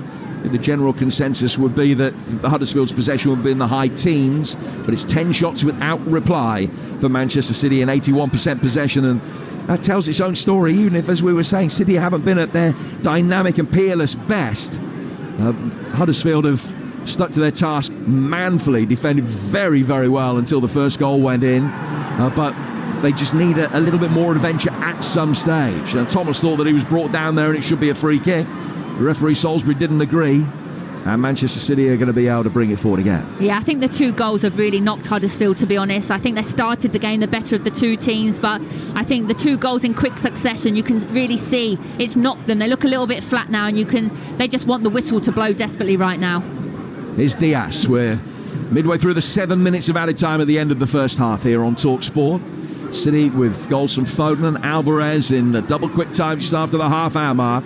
Grealish, left-hand side of the penalty area, motioned that he was going to cross it with his left foot, checked back inside, got away from Spencer, pulls it back for Gomez. Now towards the edge of the penalty area, Gvardiol. Rodoni comes to engage, the ball played to Sergio Gomez, and Diaz will play it back to him. City just working it back steadily towards halfway for a moment, and now it'll be played back towards Diaz again. Diaz coming through the centre circle for Manchester City. To Lewis. To Bob. Back for Lewis again. Now to Diaz. 4 from him to Foden. Diaz only 10 yards away, receives the ball. Foden bringing it forward again. Lewis making a run outside him. Back behind square towards Ruben Diaz. Diaz flighting it out towards the left-hand side, where it would bounce on the left-hand side of the penalty area before the retreating Gomez can bring it down on his chest. Grealish now for Kovacic. Kovacic to his left for Gvardiol. Now a high right-footed ball again changes the line of attack, and the right back Lewis is brought into play. Back from Lewis to Bob. Bob near the corner of the penalty area. Diaz to Kovacic. Still City stringing the passes together. Huddersfield shuffling across from right to left and then back again. Everybody condensed within 7 or 8 yards of the edge of the Huddersfield penalty area. Everybody, that is, except for the 2 goalkeepers. Foden now making a dynamic run inside the box. High ball in from Lewis is blocked. Comes out towards the right-hand side of the area for Alvarez, who tries a shot from the edge of the area. That was blocked by Matos. Diaz will pick it up, and City will be able to come again. And they'll work it out of the left-hand side of the penalty area for Gomez. It's half-time at West Brom, who lead Aldershot 3-0, and details will follow at half-time in this. Ball in towards Lewis. It's just come off his right thigh and goes over the line out of play for a goal kick, which will be taken by Huddersfield's Lee Nichols. City 2, Huddersfield 0 with 6 minutes of first half stoppage time play. Oh, big opportunity there, not like Rico Lewis, normally so composed in those sort of positions, but his touch let him down there in the key moments. But City are just seeing the half out now, keeping the ball, doing what they do best. They're the best in the world at doing this. And I said Huddersfield will just be happy to go into the half 2-0 down. They need to keep it at that. Now, those are the thoughts of the former Liverpool and England striker Tash Dowie. Nichols with the long clearance, ball rolling over the line, and Darren Moore still showing a neat touch, flicking it with his right foot from the technical area to the nearest City player, so a throw can be taken. Just for Manchester City to launch one last attack before half-time. And it'll be Grealish that will bring it forward. Driving run from him. Sergio Gomez with a cross. Matos couldn't clear it. And Nunes couldn't control it cleanly. And Huddersfield will be able to whack it away from inside their own penalty area. Lewis used the full width of the pitch and a little bit more. Just rolled over the line, and the assistant referee on this near touchline, Richard West, puts his flag up to indicate it is a throw to Huddersfield. They're going to be in absolutely no hurry to take this as the clock is ticking down. What that throw does mean is that they're going to go in at half-time only 2 adrift. And Jackson waiting for players to push upfield. Throws it back in the end for Edmonds Green. He launches it forward. And the last touch of the first half is going to be Stefan Ortega's. He's had very little to do, as expected. Huddersfield defended really well for half an hour, but once Phil Foden found the breakthrough, the second goal wasn't too far behind. Julian Alvarez netted that to celebrate the 200th senior game of his career. And Manchester City not at their best, but coasting. City 2, Huddersfield 0. Cheers, Jim. Thank you very much. First 90 seconds, I thought we were in for something incredibly special. After about half an hour, I started to think about the possibility of a replay, but it quickly slotted into a familiar pattern. Stefan Ortega, the Manchester City goalkeeper, will definitely not need a shower after this game. He'll be out of here and into the northern quarter by about 10 past 4, and he won't even need to use any extra deodorant. Right, let's get half-time in the game down at the Hawthorns. Adam Bridge. Yeah, very comfortable here for West Bromwich Albion, the 5 times winners. It's West Bromwich Albion 3, Aldershot 0. Didn't take them long to get going after. Aldershot had settled into the game. Nathaniel Chalabar with his first West Bromwich Albion goal. That was after 7 minutes, after great work by Tom Fellows down the right-hand side to pull the ball back to Chalabar. 7 minutes later, and it was the turn this time of Javan Malcolm to score. He's been on loan at Cheltenham earlier in the season, scored last season in the FA Cup against Chesterfield, and he scored again here after an error at the back. It was Harries that slipped over to allow him in on goal, and he just slotted the ball past Stapashev with consummate ease to make it 2-0. And on the stroke of half an hour, it was Daryl Dike, his first start coming back from injury since April, and he volleyed home again after a corner. It was half clear, but it took a lucky deflection, fell to Dike 8 yards out, and he slammed it into the top corner. 3 more efforts on goal have gone close, and up the other end, couple of deflected shots for Aldershot, but not a lot to show. Half-time here, West Bromwich Albion 3, Aldershot 0. Cheers, Adam. Thank you very much. Last season, Nottingham Forest were embarrassed by Blackpool, and at one stage in that first half, Ian Stringer, it looked like it was happening again. Yeah, it did. Goals in the 25th and 27th minutes for the visitors. Certainly, there was an air of worry, concern, and there were even a few 1 or 2 murmured boos, Sam. The goal scoring was opened in the 25th minute. Dembele with a cross. It was half-headed clear. Montiel clearing it, but the resulting header from Jordan Lawrence Gabriel, a diving header 7 yards out, curtailed his celebrations, a former Forest man, and Blackpool were 1 up. Just 2 minutes later, Alfie Morgan with his 3rd of the season. This time it was a CJ Hamilton low cross. That corridor of uncertainty, Sam, and is he going to get there from 2 yards? A very, very acute angle, and Morgan poked it home. Blackpool were 2 up, and they were cruising, but the home side have one back. 5 minutes from the half-time break, Dominguez with it. It was a cross dug out from Montiel, cross dug out, header from 7 or 8 yards into the bottom corner. And truth be known, Sam, Chris Wood should have Forest going in all square at 2-2. In the 45th minute, Gibbs White slid one in, broke the offside trap, did Chris Wood, dinked it over goalkeeper Grimshaw, an inch wide. It should be 2-2. However, at the break, it's Nottingham Forest 1, Blackpool 2.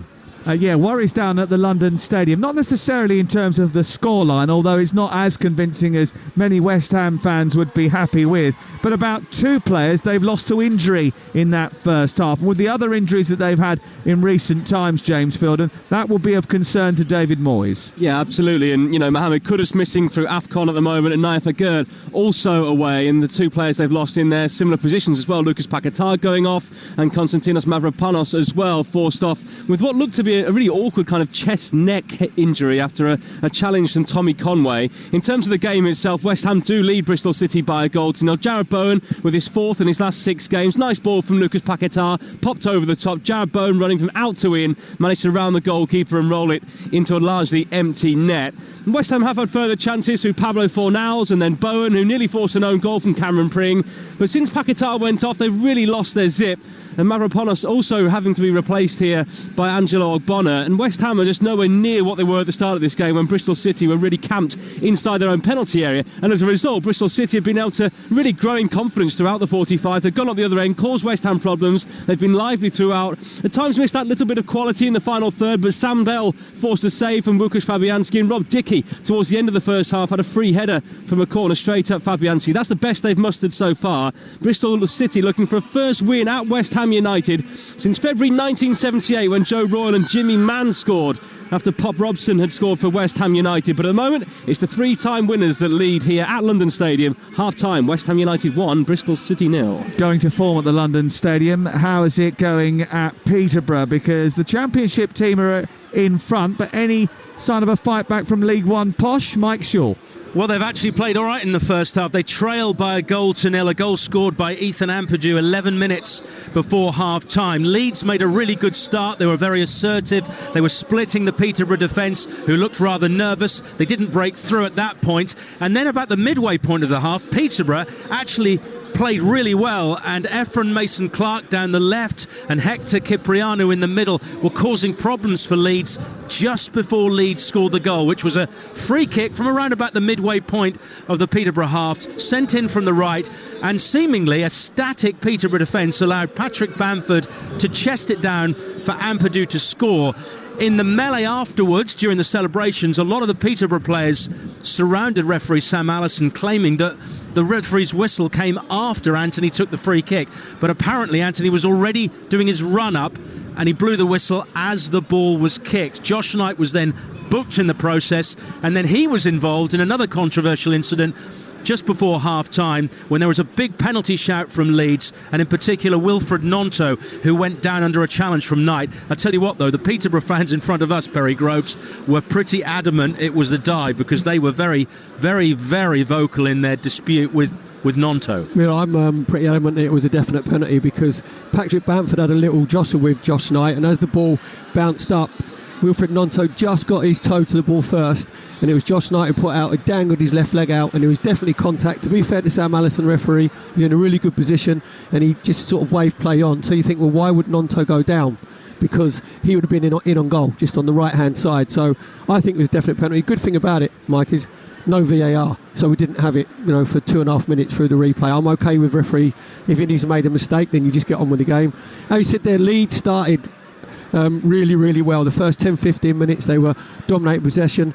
They were getting themselves in little pockets. Gruev and Andre Gray were dominating that midfield area, and then Joe Pirro was just dropping deep in number 10 position. Firpo was really good down the left-hand side for Leeds, but Leeds couldn't capitalise. Patrick Bamford had a great chance with a free header from a Gnonto cross, where he should be scoring straight at Tally in the Peterborough goal. Then Peterborough gradually got themselves back into the game, and the two midfield players you mentioned, Cipriano and Collins, they got a little bit tighter. Peterborough started to dominate possession. And I have to say, when you come and watch these games, there's a player who's playing at centre half for Peterborough, Ronnie Edwards. Apparently there's a lot of clubs interested in him. He's going to go on to be a top player, because he's very composed, he's very good on the ball, he just marshals people around as well for players that's so young. So I've been very impressed with him. And Peterborough were in the game. That's when they just had their little bit of better bit of play. Cipriano should have scored from a free header, from a Katongo cross. And then you just said there, they got a free kick. It was Wilfred Gnonto who was fouled. Jay Nanty, as he strolled up, he just helped it into the area, onto the penalty spot, and the Peterborough players just froze. They didn't react to the ball whatsoever. It came to Patrick Bamford. He chested it down, it looked like he was going to get his volley off, and then Ethan Ampadu just nicked it off him basically with his left foot, smashed it into the ground, give Finn Tally in the Peterborough goal no chance whatsoever to put Leeds United 1-0 up, and then it was even Stevens up until half-time. Peterborough is still well in this game, but the only thing that Darren Ferguson was disappointed is that Klassen in the Leeds United goal, he hasn't had a save to make. Peterborough, the home team, haven't had a shot on target, but I've been impressed with Peterborough as well. They've got an average age of just over 22 years, but this team plays with a lot of maturity. Finally poised at half-time. Peterborough United 0, Leeds United 1. Perry, do you think that Willie Gnonto is trying to hurdle the leg of the defender, or he's sticking his left leg out to catch the defender so that it looks like there's contact? Because I tell you what, I'm looking at it, and I've looked at it about 3 or 4 times now, and I'm thinking, why has he put his leg there? Well, we haven't got the monitors, Sam. We haven't got any replays. Just in real time, it looked 100% penalty to me because Willie Gnonto gets there first. There is contact from Josh Knight, but you're saying to me that he's dangled his left leg out on purpose. It looks a little bit like that, yeah. I mean, I'm not 100% convinced, but I'll tell you what I am happy to do. Say that there's no clear and obvious error, and I'll leave it with the referee on field. We'll leave it there. Back with you a little bit later on. It's Peterborough 0, Leeds United 1, which will upset Adrian Durham, who's with us from 4 o'clock this afternoon. Arsenal against Liverpool following straight after we finish here. It's exclusively live on Talksport and kicks off at 4:30. Afternoon, Aid. Afternoon. Massive dive, Gnonto, by the way. I thought you'd say that. I've seen it as well. It is. And there's nothing wrong with the goal. I know they were complaining about the goal. Nothing wrong with that at all, but that's a huge dive. He is kicking. It did look like he's dangling his foot out to kick Josh Knight rather than the other way round. Anyway, let's talk about the game that you've got upcoming at the Emirates Stadium. You were a brilliant game, by the way, yesterday, the Watford game, where they needed a late winner against Chesterfield of the non-league. What are you expecting today? A slightly close affair between these two, or lots of changes for both? Well, I think that Arsenal don't need to make any changes. They haven't got a game for 2 weeks. The next game against Palace live on Talksport Saturday in about 13 days' time. 20th, the lunchtime game. So they don't need to make any changes. They don't need to put out a weakened side. Liverpool have got a weakened side anyway. Even full strength, it's weakened because they've got 7 or 8 players out through injury or away on international duty. So, and they've got a Carabao Cup semi-final first leg live on Talksport on Wednesday against Fulham. So I expect Liverpool to be weakened, but Arsenal have to be full strength, and I think they have to go and win this because they've been on a bad recent run. Their FA Cup record in the 3 full seasons that Arteta has been in charge is pretty abysmal. So they kind of need a trophy, really, so why not go for it in the FA Cup? Yeah, he won it in his first season, didn't he? And a bit like Jurgen Klopp, actually. You look at Jurgen Klopp's record in the FA Cup, apart from that 2022 victory, which they won on penalties against Chelsea, I mean, he's only gone past the 4th round once. Not great, but they've gone for bigger fish, and they've won those bigger fish as well, haven't they? So he's won everything. You can't really complain at Klopp, to be honest with you. I do wonder what's going to happen without Salah. Jota, when he's fit, does seem to get goals. The others, there's big question marks. Gakpo 2 in 9, Nunez 1 in 11, Diaz none in 8, Elliott 1 goal all season. So I think there's issues there that need to be addressed in the next few weeks while Salah is away. I think Ouattara will be a big miss in the middle of the park. But I think there's similar problems for Arsenal goal scoring wise. Trossard none in 9, Martinelli none in 5, Saka 1 in 6. In fact, the only goal scorer they've got, Kai Havertz 5 in 11. Would you believe that? Yeah, absolutely. He's got a Champions League winning final goal. I mean, what are you talking about? Interesting. I expect Arsenal to be strong to that. I expect them to win it as well. Martin Odegaard, you expect it in the programme notes, but he does talk about how much he loved the FA Cup growing up. All those things that I believe all that, and I think they do want to put right the wrongs of the last few years. Yeah, don't you? Well, listen, Scandinavians love English football. By the time he got to 16, he was at Real Madrid, wasn't he? But he wasn't. Did he turn around to them and say, I love the Copa del Rey? I doubt it very much.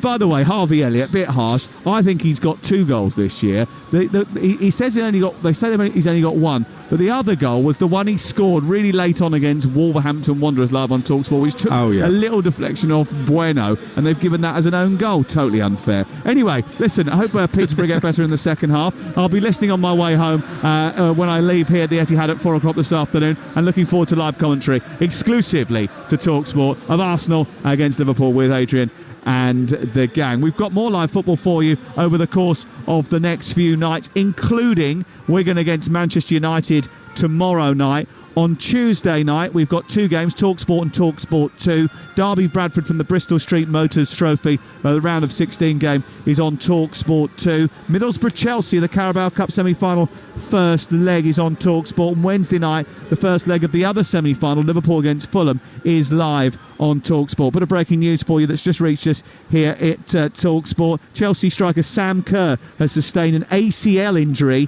while on warm weather training in Morocco. It's a huge blow to the WSL defending champions, and it's a huge blow to the WSL. Tash Dowie is alongside us in the commentary box ahead of the second half. And Tash, I've got to be honest with you, I mean, there's so many of these ACL injuries, not only in women's football. I know it's more prevalent, but there's a lot more coming into men's games as well. Have you got any idea why you think there are so many more injuries of this kind happening on a more regular basis? I mean, there's so many questions, there's so many, whether it's, time of the month, whether it's overtraining, whether it's, rest, recovery, whether it's the surface. There doesn't seem to be an answer, and there's a lot of money now going into doing research with regards to how we can prevent this from happening, because every week I feel like there's an ACL injury, and that's a massive blow for Chelsea. Sam Kerr is arguably the best striker in the world right now, so to lose her, that's huge, and you never like to see that. Yeah, thank you very much. Tash back with us just a second. It is half-time in this game at the Etihad. Manchester City 2, Huddersfield 0. Let's take a look at the half-time highlights in partnership with Carling. The Emirates FA Cup half-time highlights on Talksport with Carling, the official beer partner of the Emirates FA Cup and Adobe Women's FA Cup. 18 plus, please drink responsibly. Alvarez doesn't hit it first time, breaks for Foden, and they've got the breakthrough.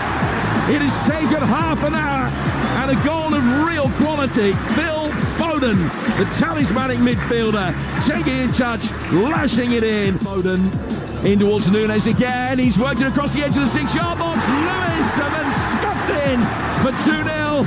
Alvarez, the man that wheels away and takes the acclaim. There's not going to be a shock here. That was all thanks to Carling. You are listening to Talksport. And we are the Emirates FA Cup halftime highlights on Talksport with Carling, the official beer partner of the Emirates FA Cup and Adobe Women's FA Cup. 18 plus, please drink responsibly. Yeah, it was very one-sided at the start of this match. The first 45 minutes belonged to Manchester City. There are a few highlights for Huddersfield. Let's see how they get on in the second half. Tash Dowie and Jim Proudfoot. Sam, thank you. No further changes made at half-time, because there was one in the first half, Manchester City losing Akanji to injury, and Nunes came on to replace him. But it's the same 11s that ended the first half who start the second. City in possession, kicking from right to left. But already an early goal in the second half. London Road, Mike Sewell. Peterborough United 0, Leeds United 2, and a contender for goal of the round by Patrick Bamford. Ethan Ampadu's long ball to the edge of the area. Bamford chested it down, swiveled, and left-footed volleyed it over the Peterborough goalkeeper Flynn Talley. It's Peterborough 0, Leeds 2. A great start of the second half for Leeds. Coming out and scoring in the first minute of the second period, as Newcastle did yesterday live on Talksport at Sunderland. Manchester City bring the ball forward, and the applause you can hear from the City fans in front of us. Kevin De Bruyne sent out to warm up. They have missed the Belgian. Did his hamstring at Burnley on the opening day of the Premier League season. He hasn't played in 5 months since then, but he might be getting a few minutes today. You would imagine that he almost certainly will be. Out to warm up. It'll be a strenuous warm up, I'm sure. And Jeremy Doku will also be hoping to get a few minutes as well. 5 weeks since he last played. Run through the two teams for you in a moment, but Manchester City in possession. Foden playing it through the midfield towards Bob, and then Foden trying to mix it up with a longer ball through, but Nichols, the Huddersfield keeper, comes out to claim. City, Ortega in goal, and then it's Luis Diaz, Guardiol and Gomez. Foden playing at 10, Grealish on the left-hand side, Bob on the right, and it's he that's in possession now inside the area. Round one challenge and a second. Poked away by Edmonds Gordon just as he was preparing to get a shot in. Loose ball breaks Kovacic's way, and he's chipped it inside the penalty area via a deflection, and it goes out of play for a corner. The Huddersfield side, Nichols in goal, Spencer, Lees, Hellick, Edmonds Green and Jackson, Wiles, Matos, Rodoni and Karoma, and Thomas up front. So Manchester City corner, which is their 5th of the game. It's the first of the second half, and it's taken short on the City right-hand side. Work back towards Foden. Foden to Rico Lewis. Wiles comes out and immediately closes him down. He was in the Rotherham side that was beaten 7-0 here in the cup tie a few years back. Foden, left-footed ball clipped in, too high for Diaz, and Nunes coming in behind him. And he goes out of play for a goal kick. Delighted to say the former England striker Tash Dowie's alongside me. 3 minutes gone in the second half, and it's still City 2, Huddersfield 0. Yeah, I think the start of the second half is ending how the first half pretty much ended here. And I think the key for Huddersfield this second half is what they do when they're in possession. Defensively, they did well first half, but towards the end, their decision-making was poor. So they're going to be tired. So this is where their decision-making now, it has to be key with what they do. And I really think that Thomas is a good outlet. They need to try and find him more in the spaces in behind. And they just tried to find him there, but his latest run cut out by the flag of assistant referee Richard West. And Manchester City bring it forward from the free kick for an offside inside their own half. Played out towards Rico Lewis and back for Ruben Diaz again. City, the holders, 7-time FA Cup winners. They've played in 11 finals in their history. Got to at least the semi-final in 6 of the last 7 seasons. And be a brave man who would bet against that run being extended over the course of this campaign. The winners of this tie will find out who they're playing in the draw tomorrow, which we'll have for you live on Talksport. That will take place at about 10 to 8 ahead of our coverage of Wigan against Manchester United. A reminder, the second half of our double bill today, Arsenal against Liverpool, coming up at the conclusion of this game, where City, good value for a 2-0 lead. Grealish trying to bring it forward and just had it flicked away from him initially by Spencer, and then Wiles was able to get it back to his keeper, but Nichols' long clearance straight out of play, and nice touch Pep. Stuck out a right foot, controlled it very neatly, and Sergio Gomez was straight on hand to pick up the ball and take a throw. He still got it. What a touch that was. You could tell he was prepping for it the whole way. Brilliant. And going back to De Bruyne, this is the perfect game for him to come into. Ball clipped inside the penalty area by City again and brought down by Sergio Gomez. It's always difficult, I guess, when you're managing a hamstring injury and making a comeback. You've got to make sure that you've got so many minutes behind you on the training ground before you put it into practice on the field. And when you're coming off the bench, always difficult to make sure that you've got the warm-up exactly right and make sure that it is there and you're not putting it under unfair duress. But it'll be interesting to see how long he gets, how Manchester City have missed him. Oh, I tore my hamstring at Liverpool. I was out for 8 to 10 weeks, and it's key. So I think he'll look to probably get 20 minutes today. But this is the type of game that would suit him perfectly. City have a lot of possession. He wouldn't have to do too many sprints, too much running, just get him touches on the ball. So hopefully for him, they can get a couple more goals, and then we can see him today. It'll be a great boost for City at this time of the season. Well, they're looking for the third here with Lewis playing in. Oscar Bob inside the penalty area, twisting and turning, getting to the penalty to the 6-yard box. It deflected off Foden before being cleared by Corona. And the ball on the left-hand side is smacked upfield by Jackson. But Huddersfield can't get the halfway, and back it will come again. In terms of the territorial advantage, we talked about possession being in the 80s for City in the first half. In terms of territory, it must be probably mid-90s in the half that Huddersfield are defending so far. There's hardly been any ball at all, save for that opening couple of minutes where Huddersfield came out the trap so quickly. Yeah, well, you can see Huddersfield are tired because their decision-making is poor. Their quality of pass is poor. They're not giving Thomas anything to work off of. He's 1 up top against 4. So if they're going to play it to him, they have to give him something to work with. And Spencer that's chasing a long ball played forward now down the right-hand side. And a good, strong, purposeful run, but Sergio Gomez watched him every step of the way. Now Manchester City have possession back and are very swiftly back in Huddersfield territory again. 7 gone, second half on Talksport. Manchester City 2, Huddersfield 0. Foden on 33, Alvarez on 37. As Ruben Diaz plays the ball out of the Manchester City right for Rico Lewis. Now Nunes coming in off the right flank, an opportunity for him to run at Edmonds Green. Ball played back for Foden with his very upright running style. Now Kovacic down towards Sergio Gomez to Jack Grealish, controlling the ball on his right foot, lends it to his left and then back to his right again, working it infield past Ben Wiles. to Ruben Diaz. A good perceptive ball through from Lewis, splitting the lines, finding Bob inside the area, shot wide of the near post with the goalkeeper off balance, but he couldn't get the ball to do enough and creep inside that right-hand post. That's unlucky. It's great play there. The pass to penetrate the two lines and his touch. The touch is what makes it here. But then the way he gets spaced up and you think he's going to go far corner and he then disguises it and tries to go near and he just drags it past the post. But it's good play there by Bob on his debut and he'd love to get that goal for City. Yeah, scored at Red Star Belgrade. The only senior goal that he's got so far.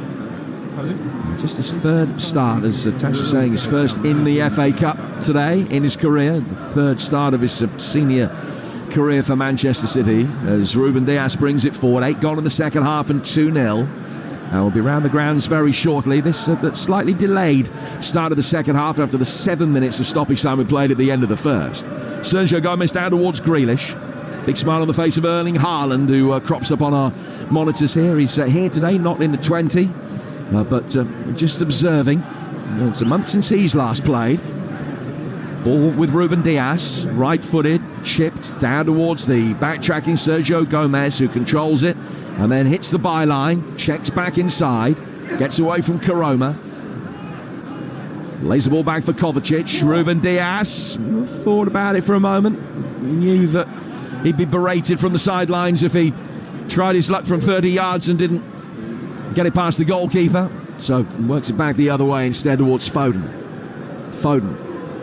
Edge of the penalty area, square to his left-hand side. Grealish might be more tempted with the shot. Sergio Gomez still in space. Chance for him to deliver his passed up. Goes back for Grealish again. Faced up by Rodoni. He's laid it square across towards Ruben Diaz. Ruben Diaz going for goal this time. It's blocked by Alex Matos. And Huddersfield will get it away. Let's get news of another goal at the City ground. Ian Stringer. We're into the 57th minute. Nottingham Forest 2, Blackpool 2. It's a ripper from Morgan Gibbs-White. 20 yards out. Hudson-Odoi squared it. Blackpool held off. It's right in the top corner. What a goal. Forest 2, Blackpool 2. Forest hoping to turn it around. 2-0 down. Got it back to 2-2. We saw that yesterday. Bournemouth at Queen's Park Rangers, who led 2-0 and ended up losing. Forest back at 2-2 and time very much in their favour. 2-0 to Manchester City here. A little bit of action on the City bench. We're going to see Jeremy Doku and seemingly KDB in a moment as well. Alvarez for Manchester City. Foden had a yard of space on the edge of the box for a moment. City have slowed it down to walking pace again, which was something they were guilty of at times in the first 45 minutes. Now just trying to inject a little bit of tempo as they invite the Huddersfield press and try and play through it. Ball quickly worked down towards Nunez on the left-hand touchline for City, right in front of us. The acclaim you can hear for Kevin De Bruyne, blonde-haired Belgian, ready for action as he makes his way towards the edge of the technical area and gets a standing ovation before he comes on. High ball inside the area. Nichols will be able to claim that. What it must be like to feel loved like that. De Bruyne and Doku about to come on. How's your luck, Huddersfield? Honestly, 2-0 down at the City ground, and then you look at that and probably one of, well, arguably their best players about to come onto the pitch, and Doku as well. He is a handful. So again, it's a challenge for Huddersfield, but it's one that they knew they were going to be coming up against today. Now, good sweeper keeping from Ortega, came out and nodded the ball away as it was launched forward towards Sorba Thomas, and then City win a free kick after a foul on Lewis on the far touchline. And that will be the cue for the changes to be made. So Grealish will come on and Doku will come on to replace him. Doku coming on for his FA Cup debut. He hasn't played for 5 weeks because of his own hamstring problem. And he will leave the field now. And the other change will see Alvarez, the scorer of the second goal. And listen to the cheer that Kevin De Bruyne will get.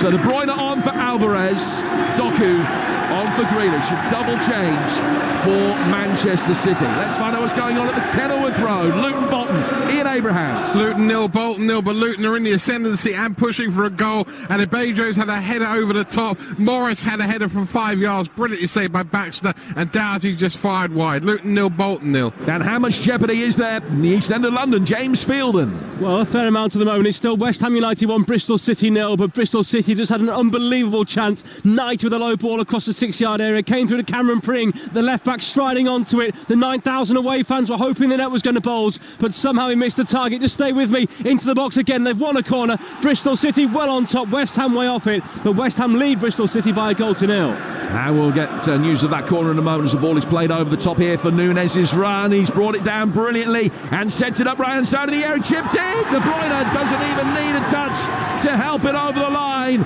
It's in for 3. Oscar Bob almost looks a little bit shamefaced, as though he didn't mean it like that, but he's deceived Nichols, and Manchester City have a 3-goal lead inside an hour. Yeah, he definitely looked like he didn't mean it, but look, a goal's a goal. Now, as a centre forward myself, you take any of it. But again, it's this slowing it down, but then they can change the pace so quickly, and it's that third man run which they need to do more in this game. It's brilliantly taken down here, laid off nicely. I actually think he's gone to dink it into De Bruyne, but it's taken a wicked deflection. 3-0, pretty much. It could say game over, but I'm sure there's going to be a lot more goals, more for City. Yeah, De Bruyne had made an uncharted far post run, but he didn't need to get a touch because the cross from Bob, he just took a deflection on its way through. It hit Jackson on the solar plexus and went the other side of the Huddersfield goalkeeper to that was anticipated. So he was wrong-footed. Bob will claim the goal, his first on home soil. And Manchester City lead by 3-0. VAR just had a look at the control of Matheus Nunes as the ball was played forward, but it was deemed, if it hit his arm, to have been accidental. He wasn't the goal scorer, so it had been an accidental touch with his arm that still would have counted, but this one very much over now. Manchester City 3, Huddersfield 0, and the holders are going through. They're going to successfully navigate the first hurdle again. Last season they only conceded once in winning the competition. That was the Bruno Fernandes penalty in the final, the only goal that they let in. They scored 19 in that particular cup run. Now they've had a good start to this one. 3 without reply so far inside an hour here. Yeah, for Huddersfield now it's just about pride. Realistically they're not going to win this game unless really a miracle happens. So it's just pride now. How many can we not concede now? You've got 30 minutes left of the game. Can we actually get a goal for our away fans? But if not, keep it at this score. But I can see definitely a lot more goals for City the way the game's going. They are playing, Huddersfield, against the side that are, as we mentioned earlier, obviously, to reiterate it, the English, European and world champions is Sorba Thomas. Good save. It's the first piece of work Ortega's had to do. He came out of the edge of the penalty area.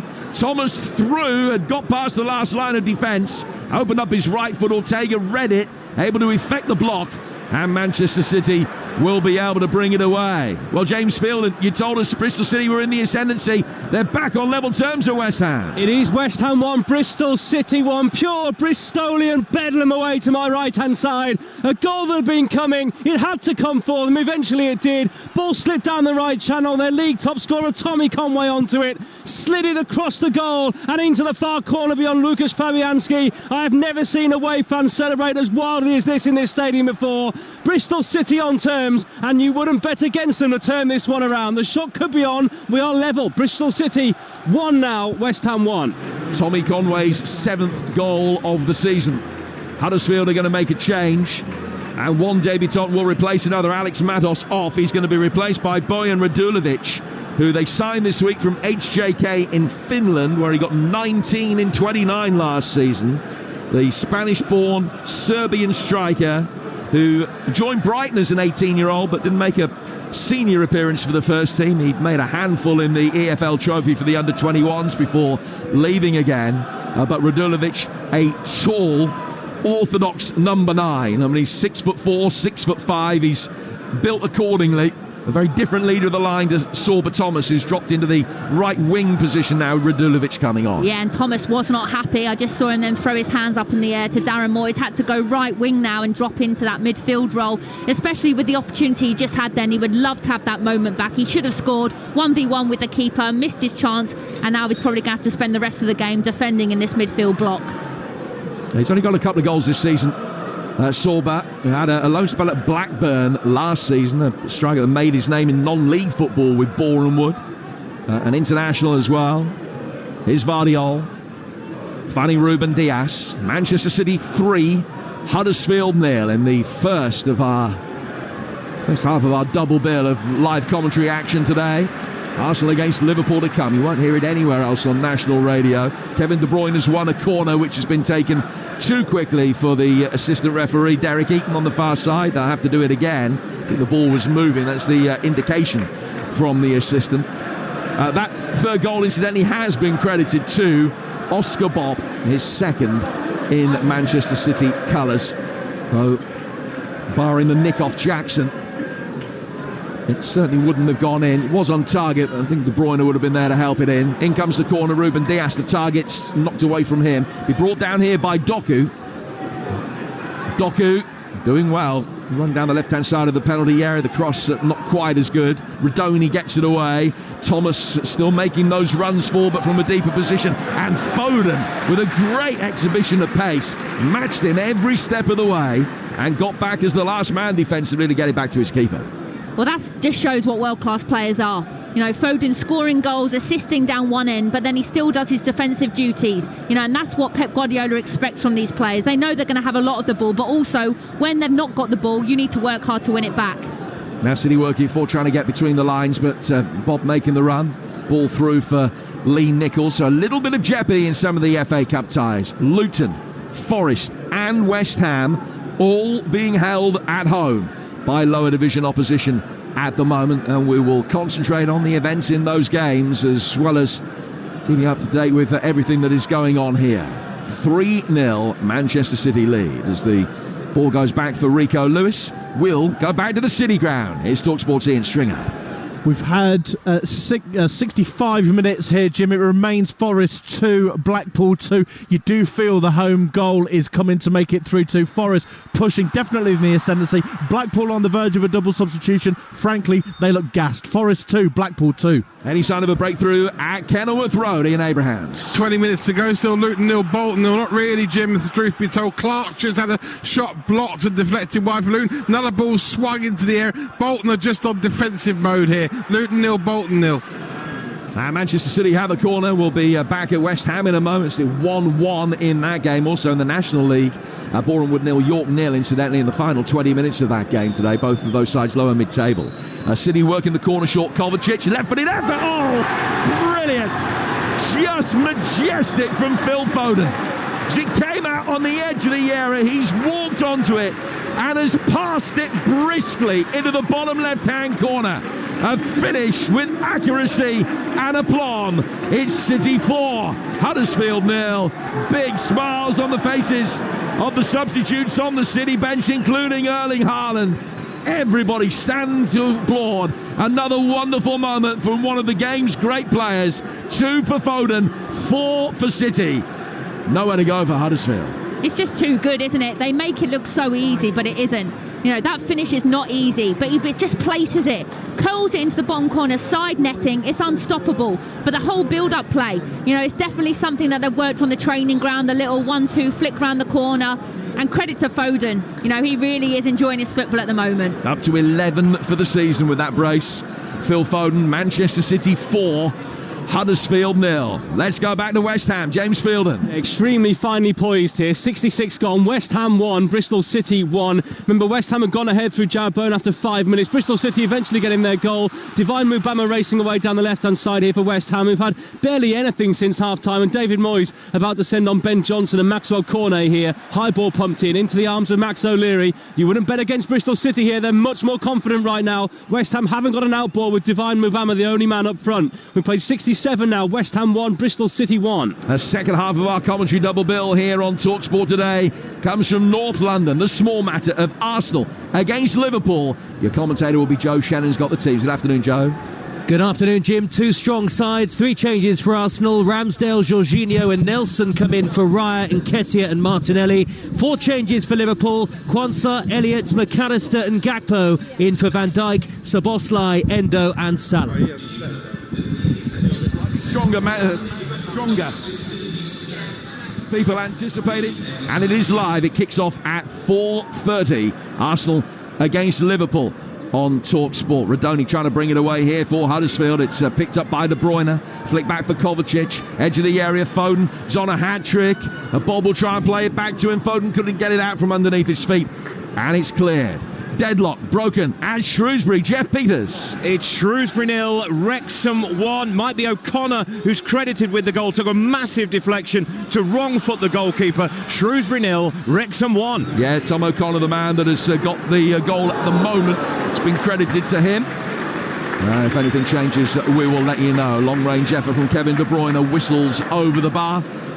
You talked about damage limitation. We're midway through the second half, Tash Dowie. That's what it is for Huddersfield. Beaten 4-1 at Leicester in the last league game. Conceded 4 today. In the bottom 4 in the Championship. Big games coming up. Plymouth at home, Blackburn and QPR away to follow that. Psychologically, what happens in the next 25 minutes here could have an effect for them. Massively, they're struggling this season. It sounds harsh, but they're used to these kind of games, and I think everyone expected this result, if not more. But it's not easy. It's not easy losing games back to back. It's not easy conceding so many goals. But also, they need to be realistic. Is this competition their priority? No. Staying in the league, staying in the Championship is their priority. So that's what they'll be focusing on. Phil Foden at the moment will be focusing on a hat-trick. The last time that he scored more than once in a game, he did get a hat-trick, the only senior hat-trick of his career in the Manchester derby, one of the famous ones, the 6-3 victory over United back in the September of last season. It's the only senior hat-trick he's scored in his career to date, but with 25 minutes or so of this one, including stoppage time to go, he might be fancying his chances. He's got 2, and the ball is over on the right-hand side with Rico Lewis.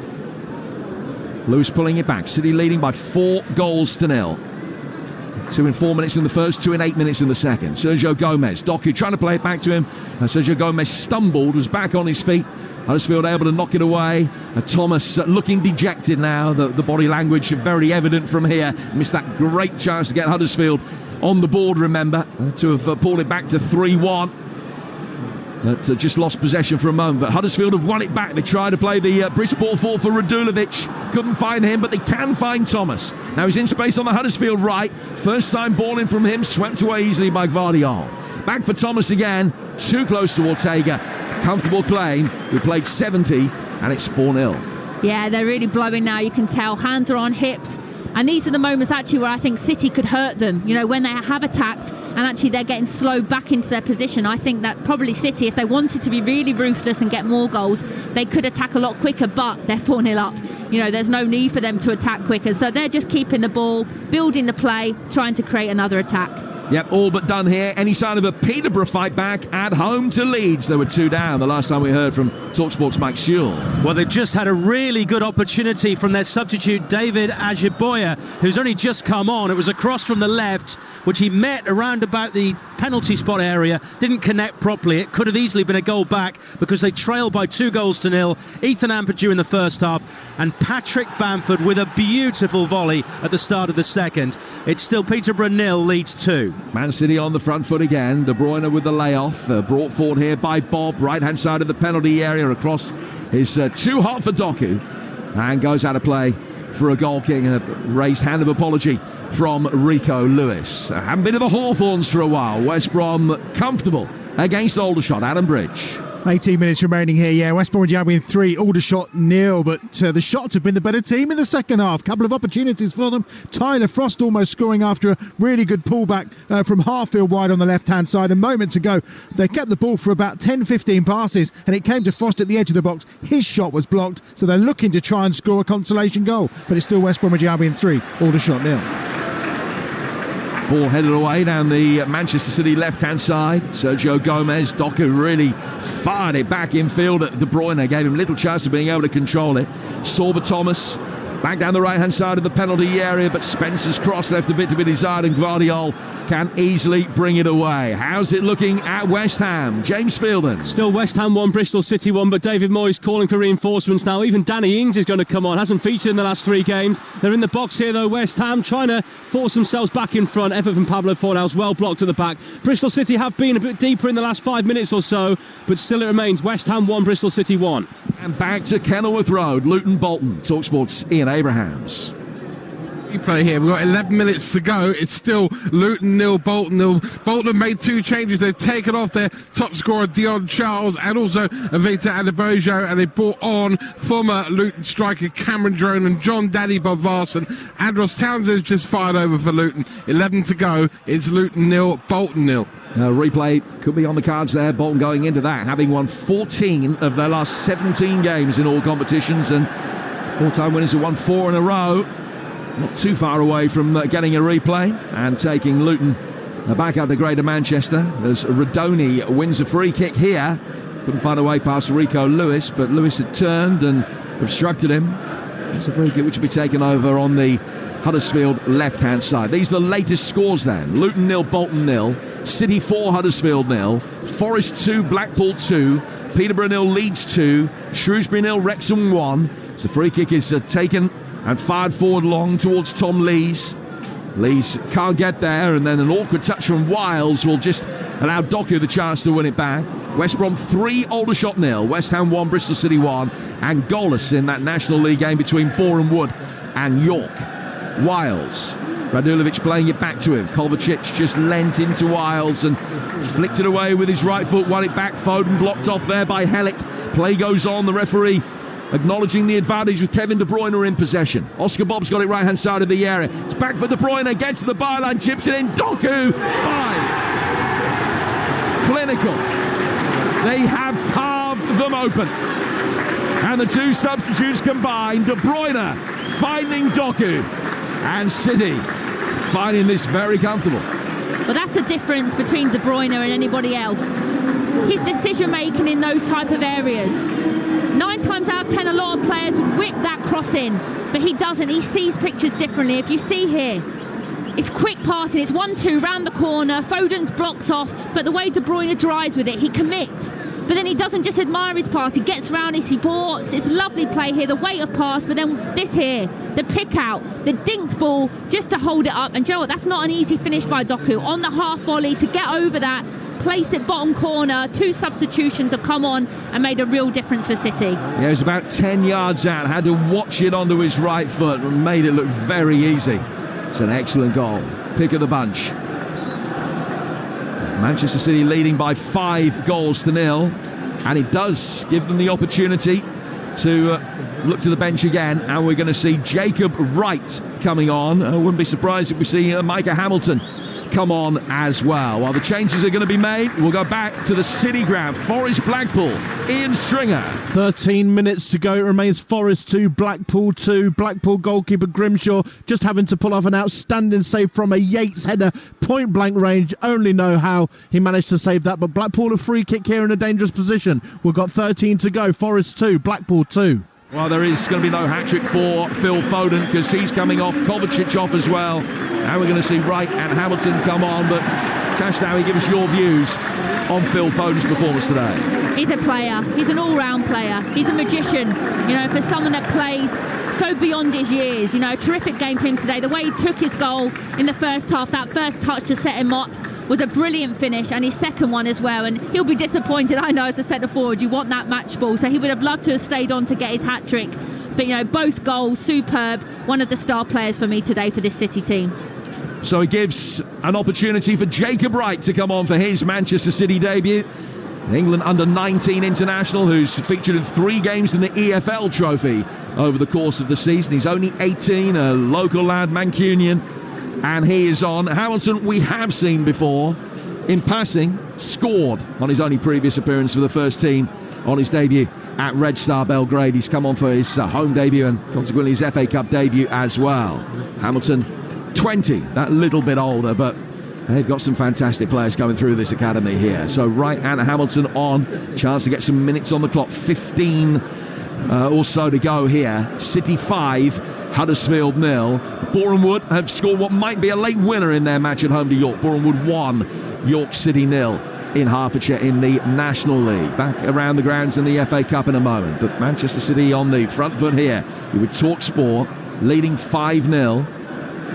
I talked earlier about the fact the last time Huddersfield were here in the Cup, they led in 5, they lost 5-1. The last time they were here in the league, they led in 6, lost 6-1. They led in 5 again today. Ball worked through the midfield. Vardiol back for Ruben Diaz. An early run actually from Mateus Nunes, trying to get in behind the back line. They didn't play the pass to try and find him. The right will work it forward. Coming on for Kovacic, playing in his position in central midfield. Here's Doku, the scorer of the 5th. Back from Sergio Gomez. Ruben Diaz on the edge of the centre circle, able to bring the ball forward here for Manchester City. Now to his right, Lewis. Lewis chipping one over the top, well brought down. Chance for Bob to deliver. And as he tried to get in there on the edge of the 6-yard box, it was just cleared from in front of him by Hellick. Really good ball in from Hamilton. Yeah, it was. I'd love to know how many passes City have had today. I think they had, 938 against Sheffield United. You know, they're just so good at possessing the ball, and it just tires teams down. You know, and Huddersfield really do look like a team now that just want this whistle to blow. Hold my beer. I've been counting them for you. 788. The ball inside the penalty area. It's headed away by Radoni. Knocked away to the edge of the area. Oh, what a good try that was from Sergio Gomez. He struck it so sweetly. And it's a smart save as well from Nichols. Got his hands to it to help it on its way over the bar. Only 700. That's a bit disappointing, isn't it? Oh, no, it's gone up. 810 now. Because we've had another 10 seconds. The pass count is obviously a little bit behind, but yeah, it's in the low 800s, of which they've successfully completed 766, which is just remarkable. Here's Kevin De Bruyne from the latest City corner, works short. Gomez trying to get to the byline. Another corner conceded by the sliding Jackson. 13 long minutes remaining. The corner count up into double figures without reply. Goal attempts 16-3 in Manchester City's favour. Scoreline 5-0. Ball poked away by the retreating Gomez. Back he goes towards Lewis. Lewis on the edge of the centre circle. Kevin De Bruyne making the run. Bob in a central position as well. Hamilton offering himself in the space over on the right-hand side, wearing 92 for Manchester City, and he's played in now. They're just coming off the right flank. For Micah Hamilton. Play back through the midfield to Jacob Wright, who's wearing 56 if you're keeping count. Ball over on the right-hand side of the midfield again with Manchester City.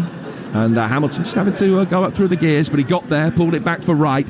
And right inside his own half will start the latest in a long line of Manchester City attacks. They lead by 5-0. What's happening at West Ham? James Fielden. Still West Ham 1, Bristol City 1. West Ham have made changes. Said that Johnson, Ings and Cornet have come on. They've got a front 4 now. They've just really struggled since Lucas Paquetá went off. He actually started playing through the middle, Bowen playing off the right-hand side, but Divine Mubama's come on. Obviously plays a totally different way to Lucas Paquetá in a different position.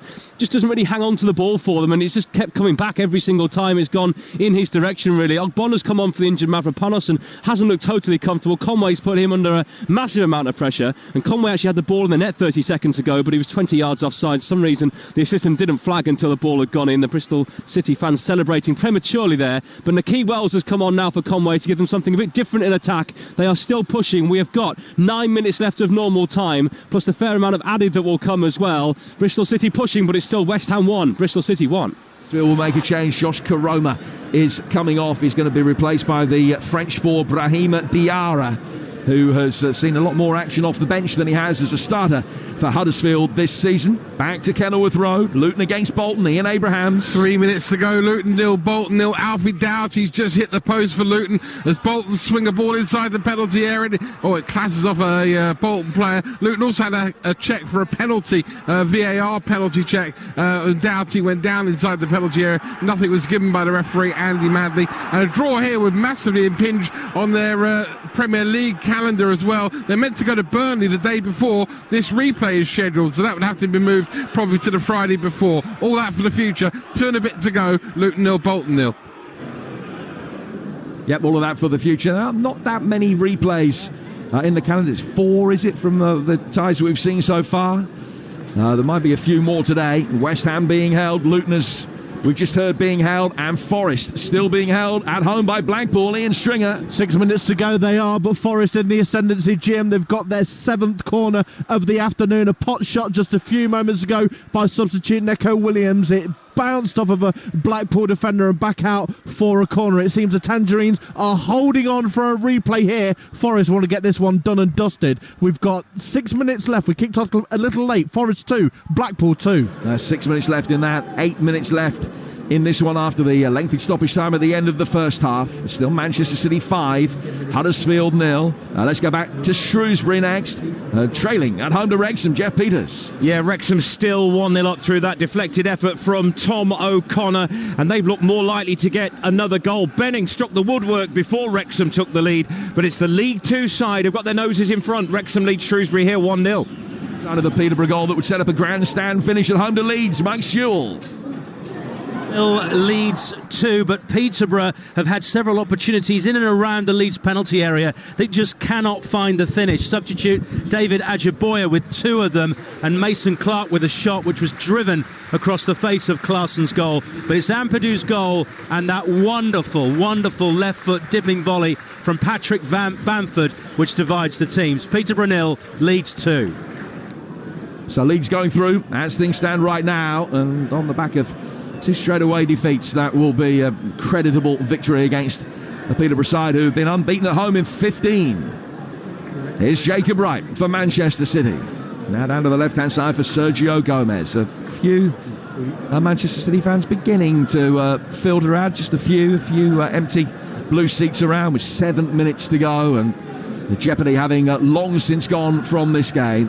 And scoring started on the 33-minute mark. 40 minutes later, they'd added a 5th. Ball laid back behind Ruben Dias, who will run round it on halfway. Remember, Arsenal against Liverpool to come. Liverpool picking a stronger side than many anticipated, both going strong. Stuart Pearce alongside Joe Shannon for the call. 4:30 that game starts here on Talksport and also across North America on Sirius XM FC. Back to the Hawthorns we go. West Brom against Aldershot. Talksport's Adam Bridge. Yeah, into the final 4 minutes here. It's still West Bromwich Albion 3, Aldershot nil. I think everyone in the stadium probably willing Aldershot on to get a consolation goal, and they almost did. Laurent Tolage, who's already got 5 in the competition this season, his shot was beaten away by Josh Griffiths. It was their first real effort on target. 4 to go now. It's West Bromwich Albion 3, Aldershot nil. You're listening to Manchester City against Huddersfield in the FA Cup. It's live on Talksport with Carling, the official beer partner of the Emirates FA Cup. 18 plus. Please drink responsibly. Foden has had a wonderful game, looking on as Sergio Gomez tries to play the ball forward, and he goes through for goalkeeper Nichols. 5-0 to Manchester City, 6 minutes to go. I'd love to get into Darren Moore's head there, just standing on the sideline, wondering what he's thinking.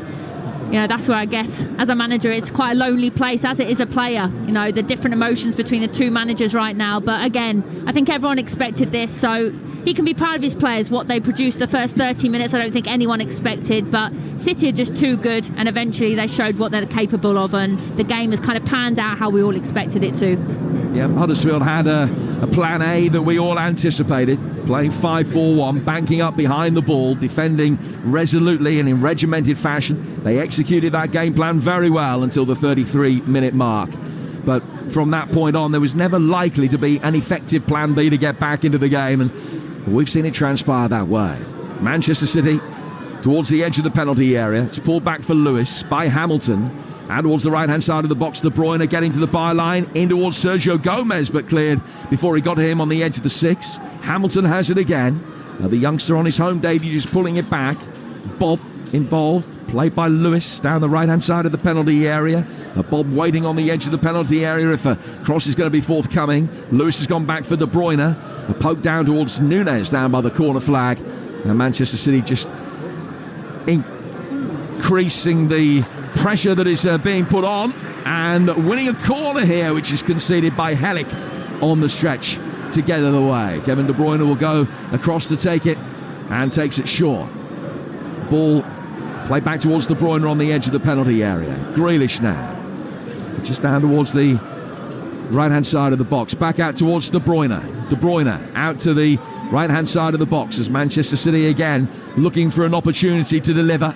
They lead by 5 goals to 0. Luton still hanging in there at home to Bolton. Let's get the closing stages from Kenilworth Road from Ian Abrahams. 20 seconds to go, 3 added minutes. It's still Luton 0, Bolton 0. The Bolton keeper Baxter comes out, doesn't really get it. Inside the box, Adebayo, and it's poked forward by a belly. In the end, the goalkeeper, who'd recovered his ground inside his 6-yard box, does dive on the ball, but there was a problem there for him as he came for a cross which he was never really going to get under pressure, and it nearly gave Luton the chance. Doughty with a shot 6 minutes from time that came back off the post. The closest we've probably come to a goal. Baxter has been good in the Bolton goal. Tim Krul hasn't had much to do, and as Anthony Badley blows his whistle, this one ends Luton 0, Bolton 0. Goes to a replay up in Bolton in 10 days' time. Moose, thank you very much indeed. So Luton of the Premier League held by Bolton of League One. Radulovic has just seen an effort very well saved by Ortega. Huddersfield had a penalty appeal waved away, and now Thomas is offside. But a goal at the Hawthorns, Adam Bridge. West Bromwich Albion 4, Aldershot 0. A first West Bromwich Albion goal for Tom Fellows, and well deserved. He's been excellent today. We're into the final minute. It's West Brom 4, Aldershot 0. Adam Crooks equalised right at the end for York in the National League of Bournemouth. That's finished. Bournemouth 1, York 1. Your Pender is going to be coming on here for Huddersfield. Late change for them. Your Pender coming on right at the end of the game for the last few seconds, and he will replace Wiles. 5-0. Manchester City leading Huddersfield. Let's get news of a goal at Peterborough. Mike Sewell. Peterborough 0, Leeds United 3. A second goal of the afternoon for Ethan Ampadu, who outjumped the Peterborough defence to meet Daniel James's left wing corner. Comfortable in the end for Leeds United. 3-0 up in added time. A couple of goals for Ethan Ampadu, who had not got too many in his career before the start of the day. Here's Mateus Nunes, poked away by Radoni.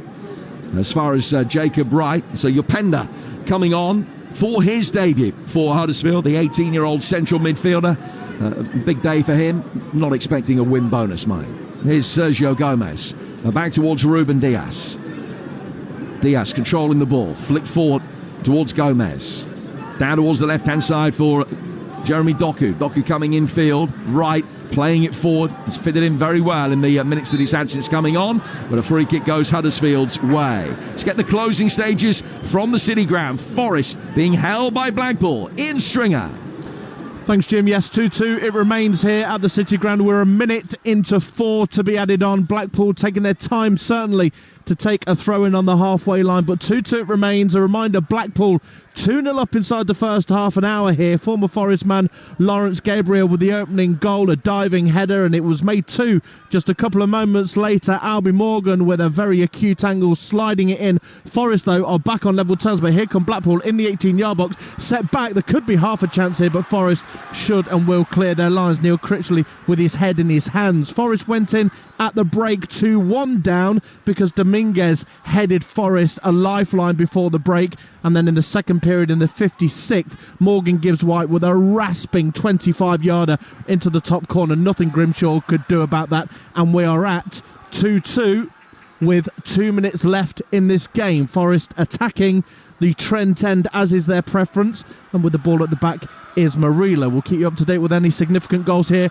on Talk Sport. 2-2 it remains here, though, at the City Ground. Here's Nuno for Forest down the left wing, and Blackpool have done very, very well just to curb that one, and it goes out of play. It's a couple of minutes. I've got a minute left maybe here, Jim. It's Forest 2, Blackpool 2. Under 3 minutes of stoppage time here. City 5, Huddersfield 0 to West Ham. Still being held by Bristol City, James. Yeah, we've played a minute of 4 added on here. West Ham United 1, Bristol City 1. Actually, since Bristol City got their equaliser, it has been West Ham who have been pressing. They have had chances to go back ahead again. Corner bent in, headed down by Souček. A scramble. It came back out to Alvarez, who somehow put it into the side netting. Fooled all of the fans around us here who thought he scored. And Ogbonna just a minute ago spoon one over the top on his weaker right side. That has cued the exit for thousands of fans around us here. It is actually a sellout at London Stadium. Ticket prices slashed here. 9,000 away fans have bumped up the attendance as well, and now they are watching because Bristol City have a free kick 25 yards out, just right of centre.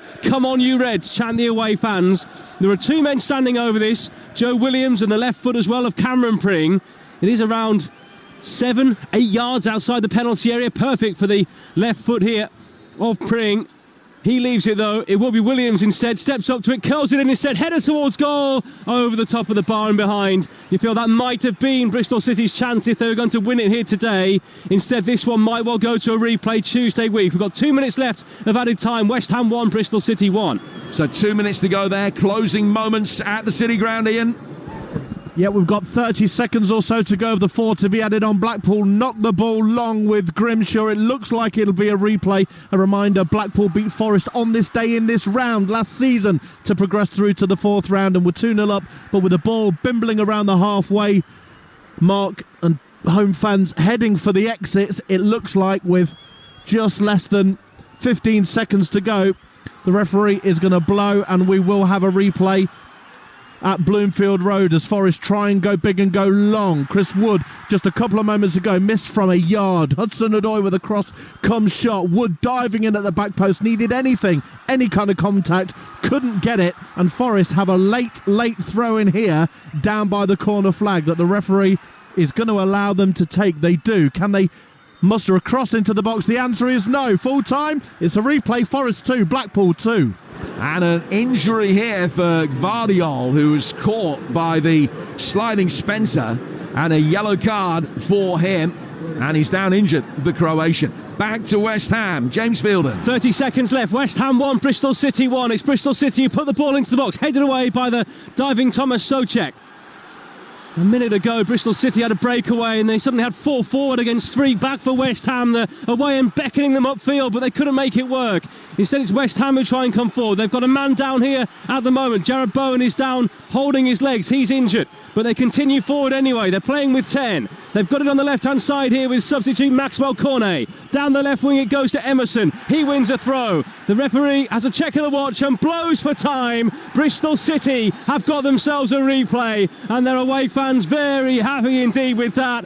It's been a very, very stop-start start to 2024 for West Ham. That ball draw here against Brighton on the 2nd of January, and they've been held here by Bristol City, who are well worthy of their draw here this afternoon, and they might well fancy their chances back at Ashton Gate as well. That will be a big, big atmosphere, and I'm sure the TV cameras and Talksport will be there for that replay a week on Tuesday or Wednesday, as it's likely to be. The West Ham players trudge around the field, some standing there with hands on hips wondering what might have been. David Moyes picked a really, really strong side, as strong as he pretty much could have gone by the goalkeeper, but they did not have enough, and big injuries for them. They lost Lucas Paquetá, Mavropanos went injured as well, and now Jared Bowen is down and getting treatment on the far side of the field. It does not look good for him. A very, very bad day for West Ham United. They're not out, they're still in it, but only just. It's finished here at London Stadium. West Ham 1, Bristol City 1. Well, that's not a good day as far as West Ham are concerned, particularly if Bowen is injured as well. It's finished here in Manchester. Very comfortable as far as City are concerned. 5-0 they've beaten Huddersfield. 4 goals in 41 minutes. Phil Foden scoring a couple of them. A man of the match performance from him. Huddersfield had defended so stoutly, great resistance until City found a way through, but once the door was knocked down, the floodgates opened. Alvarez quickly scored a second. Goals then in the second half from Bob with a miss-hit cross that took a deflection off Jackson, the wrong-footed goalkeeper. Foden scored an exquisite 4th. Doku a wonderful 5th after being played in by Kevin De Bruyne. De Bruyne and Doku both back off the bench and playing. Tash Dowie, this has been a great day for Manchester City. Weren't at their best in the first half. As soon as they went 1-0 up, we knew what was going to happen. They got minutes back into the legs of the likes of De Bruyne and Doku, and it was a very comfortable victory. Yeah, I think you've said it all there. It's a professional performance by City today. I think a perfect day, no injuries, like you said. De Bruyne back, Doku back, an assist for De Bruyne, a goal for Doku. But credit to Huddersfield as well. They can hold their head up high. They came here, they gave it their best, but the golfing class was just massive and here to be seen today. Well, last season, Sam, they only conceded once in winning the FA Cup, and they've scored 5 without reply in round 3 today. Well, it wasn't quite golden line nil Lille 12 from the French Cup, was it? But it wasn't too far away from that. And they were totally dominant, and once they got in front, there was no chance of a Huddersfield comeback. There wasn't much chance of an Aldershot comeback at the Hawthorns, but they have got a consolation goal, Adam Bridge.